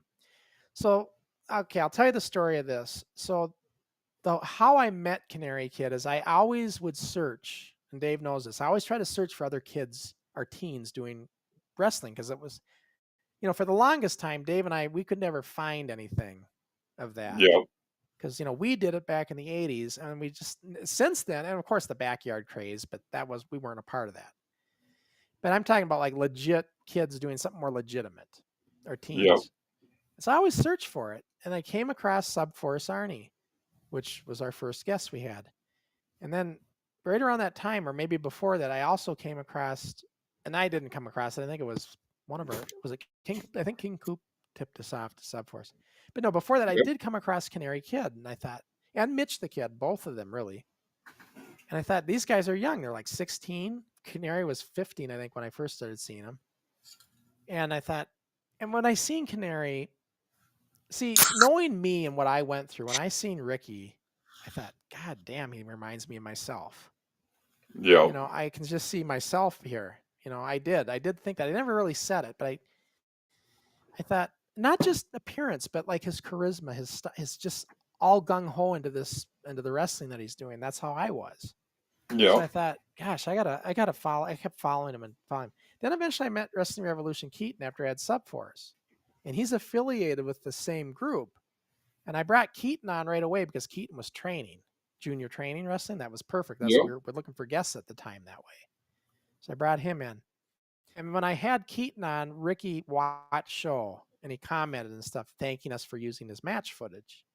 So I reached out to him. I said, "Hey, would you like to be our next guest?" And he did. So I had him on as a guest. He was my very, very first. And that's when I decided to do NWF Forward, the other show to this. This is Rewind. And I did Forward, and it was going to feature guys getting, like, the idea was get people that were teenagers starting out in the business. And Yeah. Ricky was my very first guest. He was a guest, though. And he was very, if you watch that first episode with Canary Kid, he was very humble. He was very polite, well-spoken young man. He was nervous. And, but very well spoken. Everybody, Gizmo, all these guys can tell you. I mean, it was a really good show. In fact, that show has got the most views of any Forward show I did since. Yeah. Part of why we don't get the views now is once we got monetized on YouTube, just like everybody else, our view count went down. I don't know why that does that. It does it to everybody. Something with the algorithm, the way they do it when you get monetized. But anyways, that's a different whole subject. So then the way that Canary Kid became my co-host wasn't me. It was Canary. It was Ricky. After I was having a couple NIPW guys come on. I think I had Ben and I had John McCann. And after John, you know, and of course Ricky watched all these. And then Ricky just he pitched me. He just sent me a WhatsApp or a Instagram message and just said, I could probably look it up and read it. He just proposed to me. He goes, "I know you have Dixie." Something like, "I know you had Dixie Dave." I shouldn't say propose. Ricky's gonna kill me. He pitched me. He goes, "I know you have Dixie Dave on for Rewind. Rewind, but you don't have a co-host for Forward. I would really like to do that if you're interested. I think we could make it a really good show, and I want to get into kind of the broadcasting journalism kind of stuff. So because I'd be interested in that." And he's got it was such a good, I'm so glad I agreed to do it because his personality he's perfect for Forward. He's absolutely perfect. Yeah. And so I said, yeah, let's do it. And it was Ricky's idea to go into character. But like we never did it on Forward. I was always serious in the beginning. And Ricky's like, we need to be in character. Let's be in our characters. We can make this a much more entertaining. So that's why he does Schmucker Crossen. That's why we have that whole thing, that whole little gimmick act with us. You know, we make it entertaining.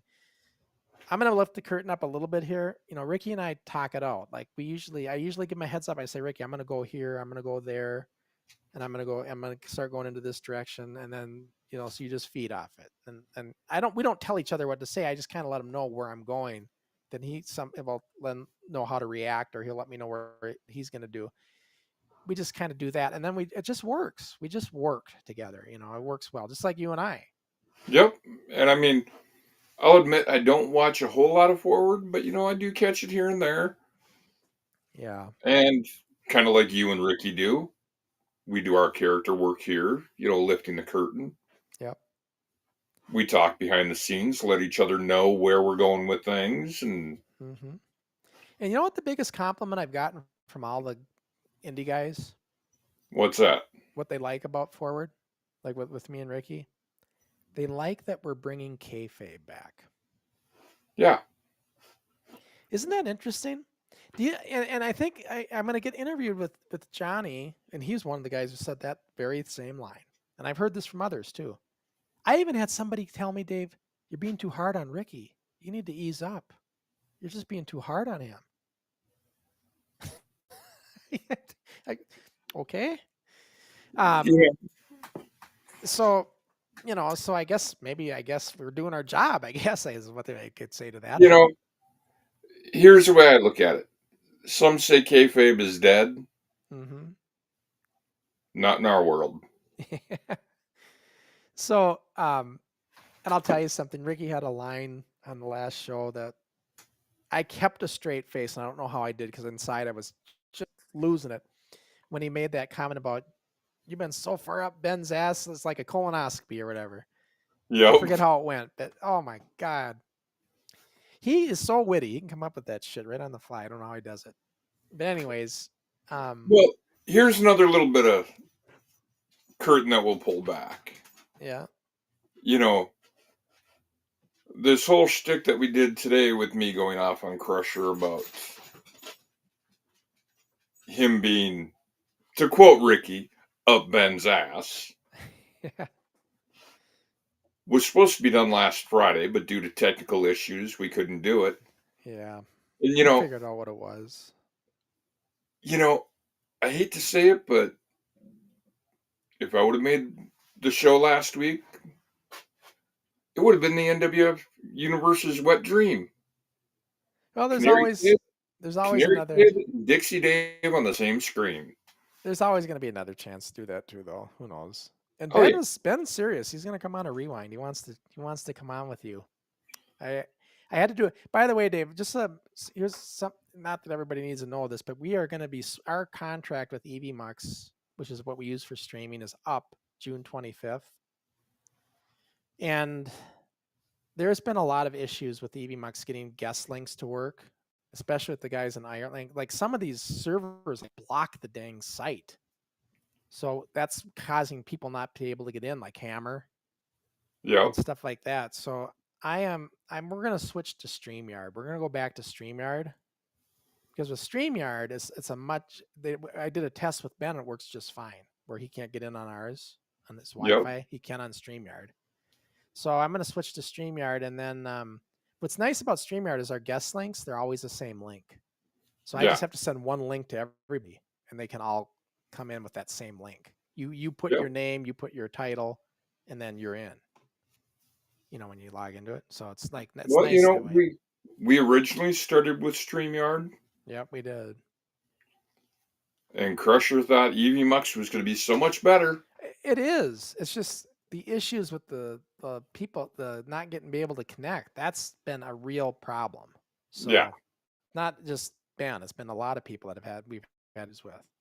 Well, as we said. Yeah. Friday I was having trouble connecting. Well, yeah, but that was another. Now that I see what happened, I think I told you. But yep. Yeah, but still, and I've been having trouble getting videos to play and stuff. This one worked today, but yeah. So we're gonna switch it up there. But Podcast Kid, I do appreciate you following me on Instagram and watching the stories and everything. I try to watch your stuff too. It's always Instagram's great. Dave, you should get on there. I don't think you're active, but. Well, I've got an account. I just got to remember the information. A lot of bad luck on Instagram before, so. We would stream to our Instagram, but the only problem is they only let you stream for an hour. And we usually go, as you can see, we're about almost 2 hours. Yep. So that's why we don't stream. I mean, I could start streaming Instagram, but after an hour, it'd cut off. So. Right. Comment from Gizmo. You don't have to lean forward, Dave. I'll read it. He gives his bifocals in there. It says, Crusher, we have to say that Ricky gives you just as much crap as you give him. We find it entertaining fun.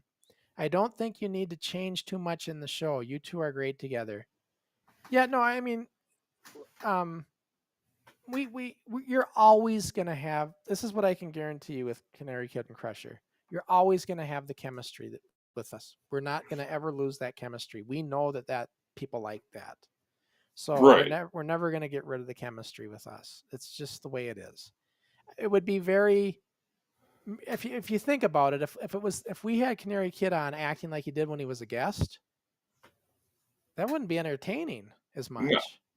So we need to have the chemistry for the entertainment factor. So yeah, we do. Just like the only way you're getting rid of Dixie Dave is if Crusher Crossen fires him.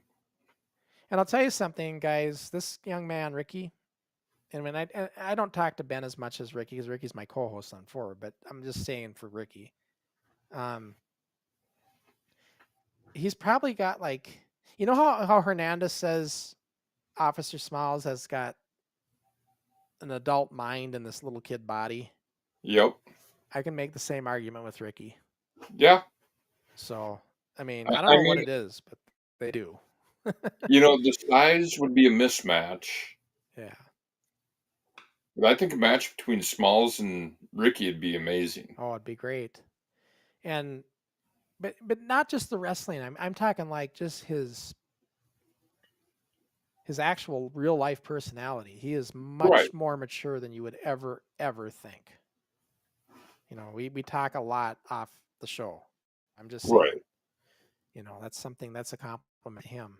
So I don't talk to Ben as much because, like I said, I just don't interact with Ben as much because, on a personal, real life level. So Right. But no, I'm really looking forward to meeting all those guys too in real life, and like for real. So Yep.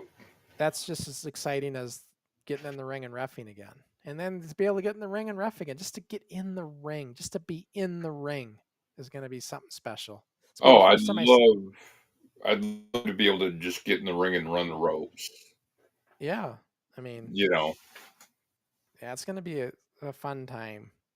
And like Canary Kid and I have talked. Like, this has nothing to do with this match that could happen if he sweeps it. But we've talked before about, Crusher versus Canary today. And we both agree it could happen. But I don't know if it's something that the fans would really necessarily appreciate today. I'm Much as going they to put would an like. analogy out there that you said to me in private. Mm-hmm.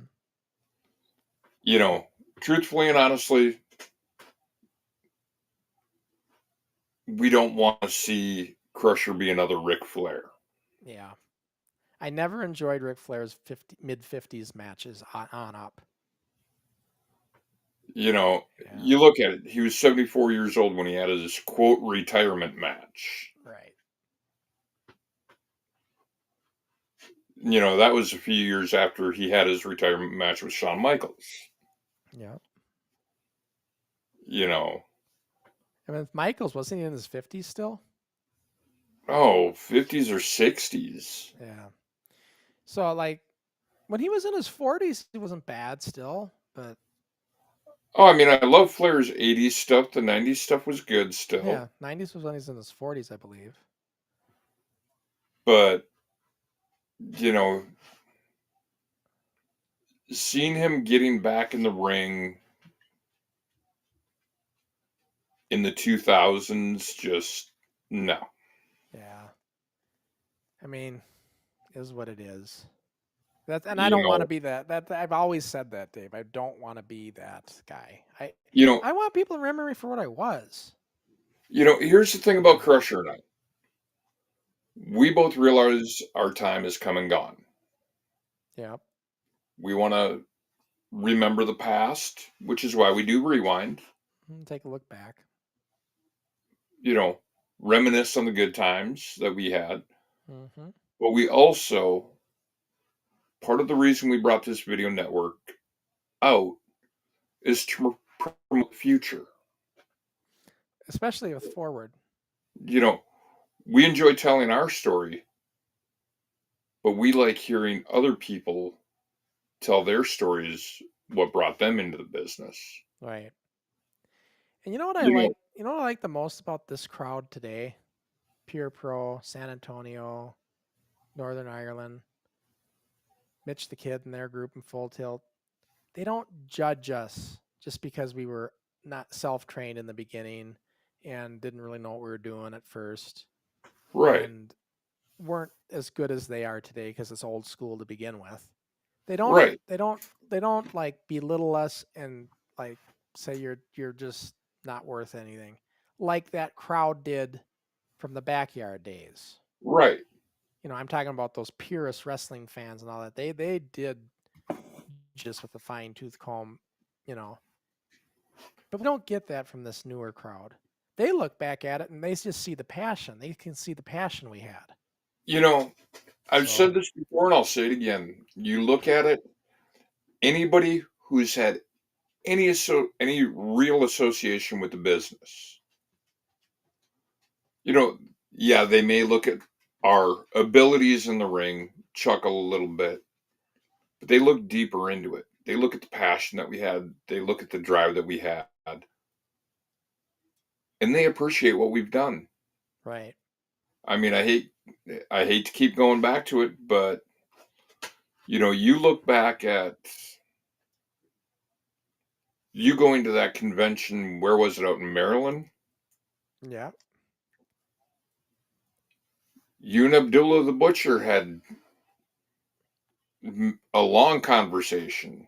Yeah. He enjoyed what we had done.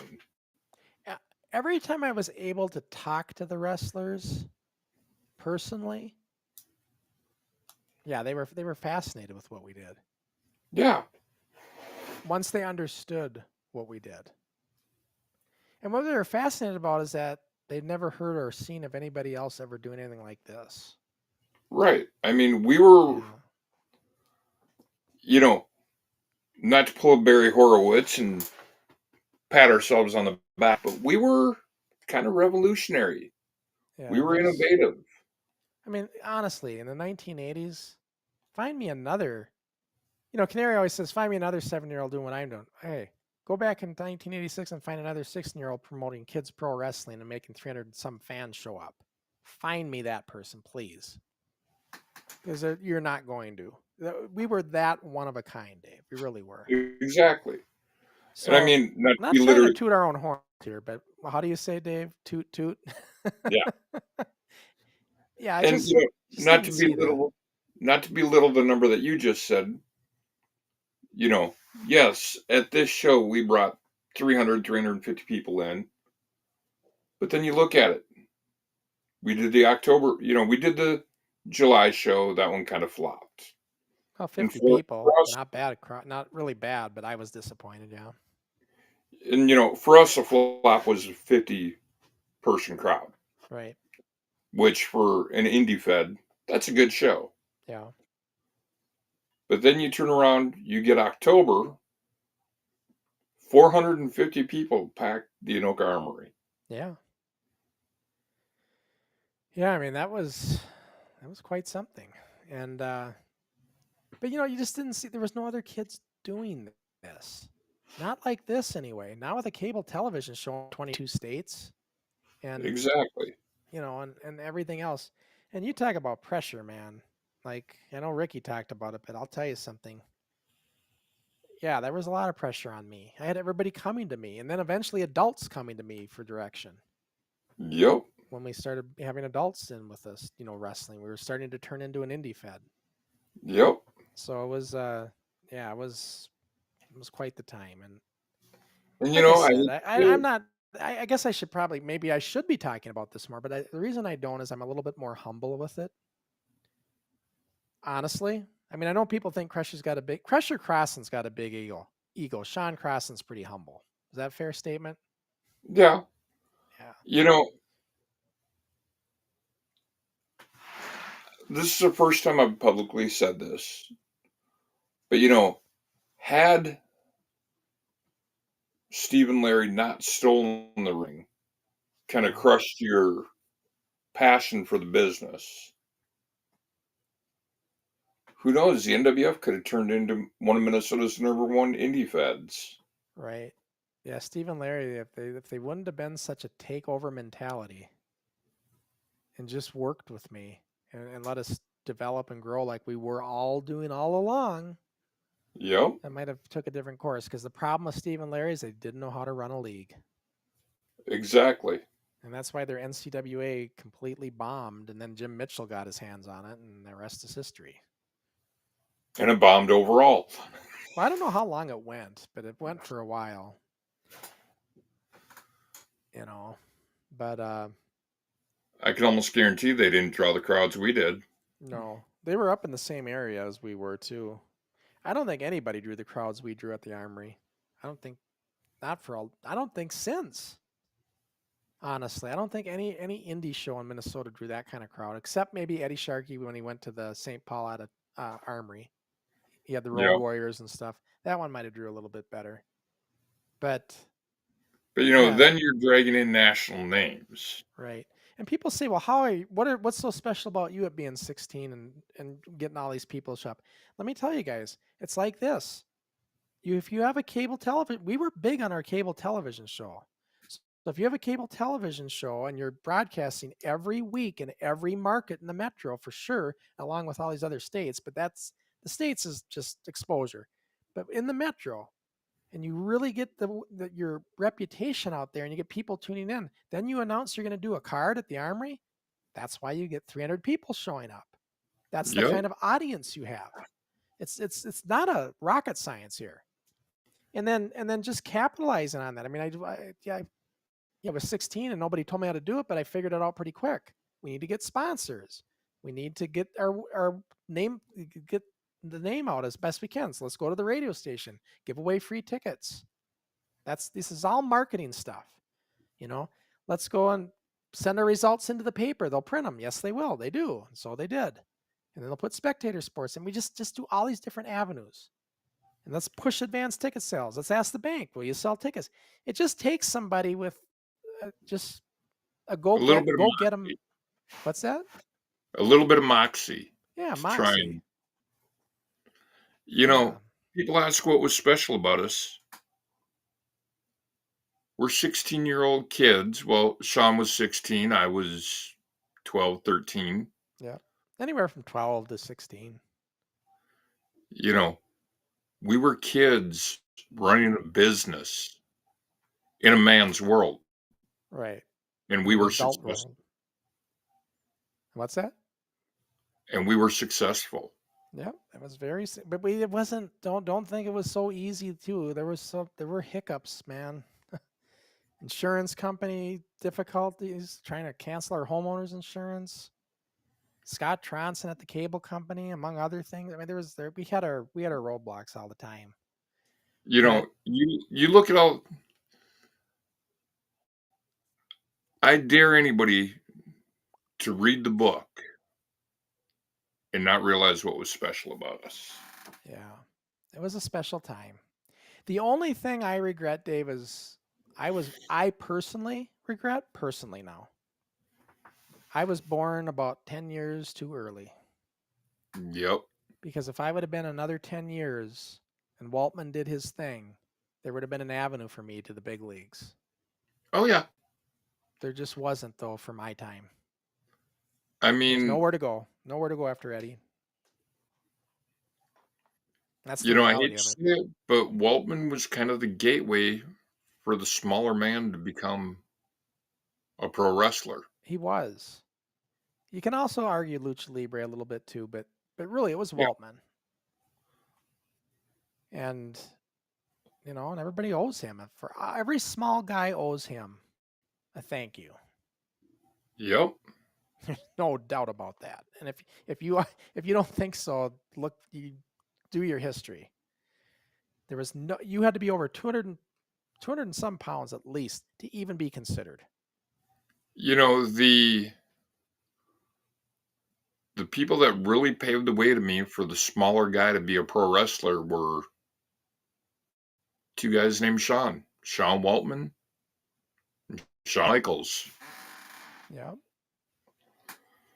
Because Greg Gagne wasn't that big of a guy, but he was Daddy's boy. He's gonna have an in, at least with the AWA.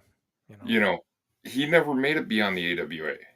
Yeah, he did a few things, but yeah, him and Brunzell as the High Flyers did. But Greg as a singles guy, no. Right. Yeah. Problem with Greg Gagne, his character was boring. Yeah, he was bland vanilla. Yeah, there's no charisma.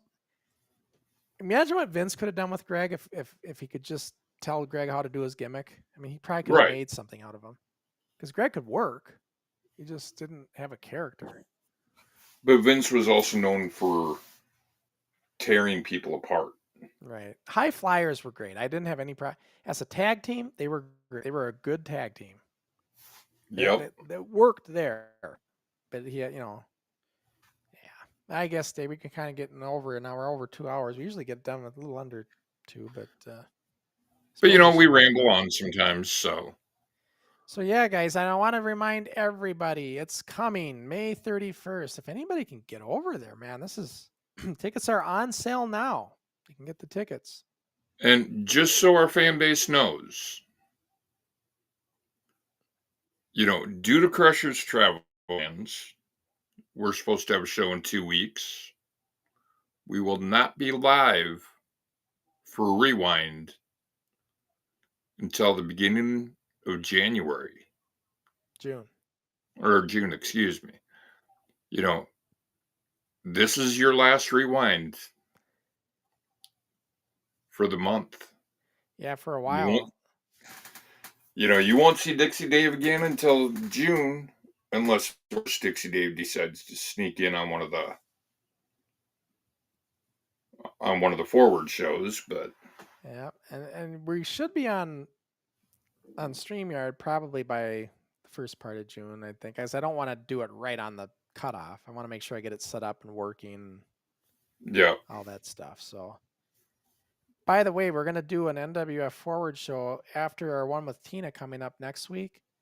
We're going to do another, since Dave and I won't be doing Rewind that week, we will be doing a special NWF Forward that week, live from the dojo in the wrestling ring, hopefully with these two guys. yep. With the championship belt on display. And hopefully they're civil. That's all I can say. And we're going to talk, all of us together in person. Then that'd be an interesting conversation. And then that'll be coming up.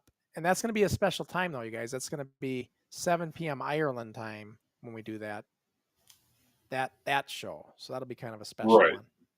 And also, as an addition, in the pre-show, we're going to have Nathan Hoy, the trainer and owner of the league and everything, with his very first student, John McCann. They'll be on for the first part of it. Right. Before I bring Ricky and Ben out. So just to talk about how the league's evolved and how he's Nathan started training these kids.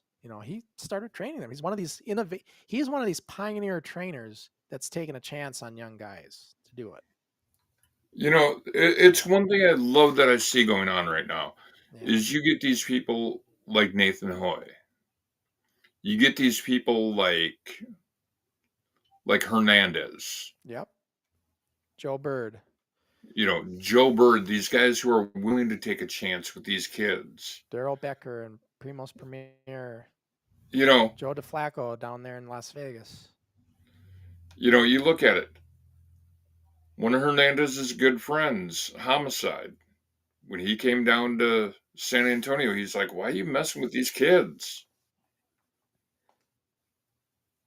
Hernandez let it speak for itself on why he did it. Right. So that's what we try to showcase. And I wish I could get more of these young wrestlers and stuff. And now Forward's opened up to anybody just starting out. We were kind of opening it up to anybody. If you're starting out in wrestling in the indie business and you want to get some exposure, that's what Forward's all about. So I really wish, but see, they're kind of, what's the word to use? Forward is a young show. Well, no. Well, I'm trying to say why they're leery, but they're because they're not used to being on camera, so they're kind of almost like the camera fright, Yeah, they're camera shy. Camera shy, that's the word. So I wish I could get more of them to come on, and when I do get them to come on, they were like when I had Smalls on again for the second time, totally better, much better interview than they had the first time. Because he was ready for it now. He had a little experience doing it the first time. So that was good. So it's been 2 hours. We should bid you adieu. Yep. And next time we see you on Rewind, there will be a new NWF World Heavyweight Champion. There will be. And I'm excited. I can't wait to see who it's going to be. It's going to be exciting times. So, I'm Dixie Dave for Crusher Crossen. We'll see you next time around. All right. Good night, guys. Thanks for joining us.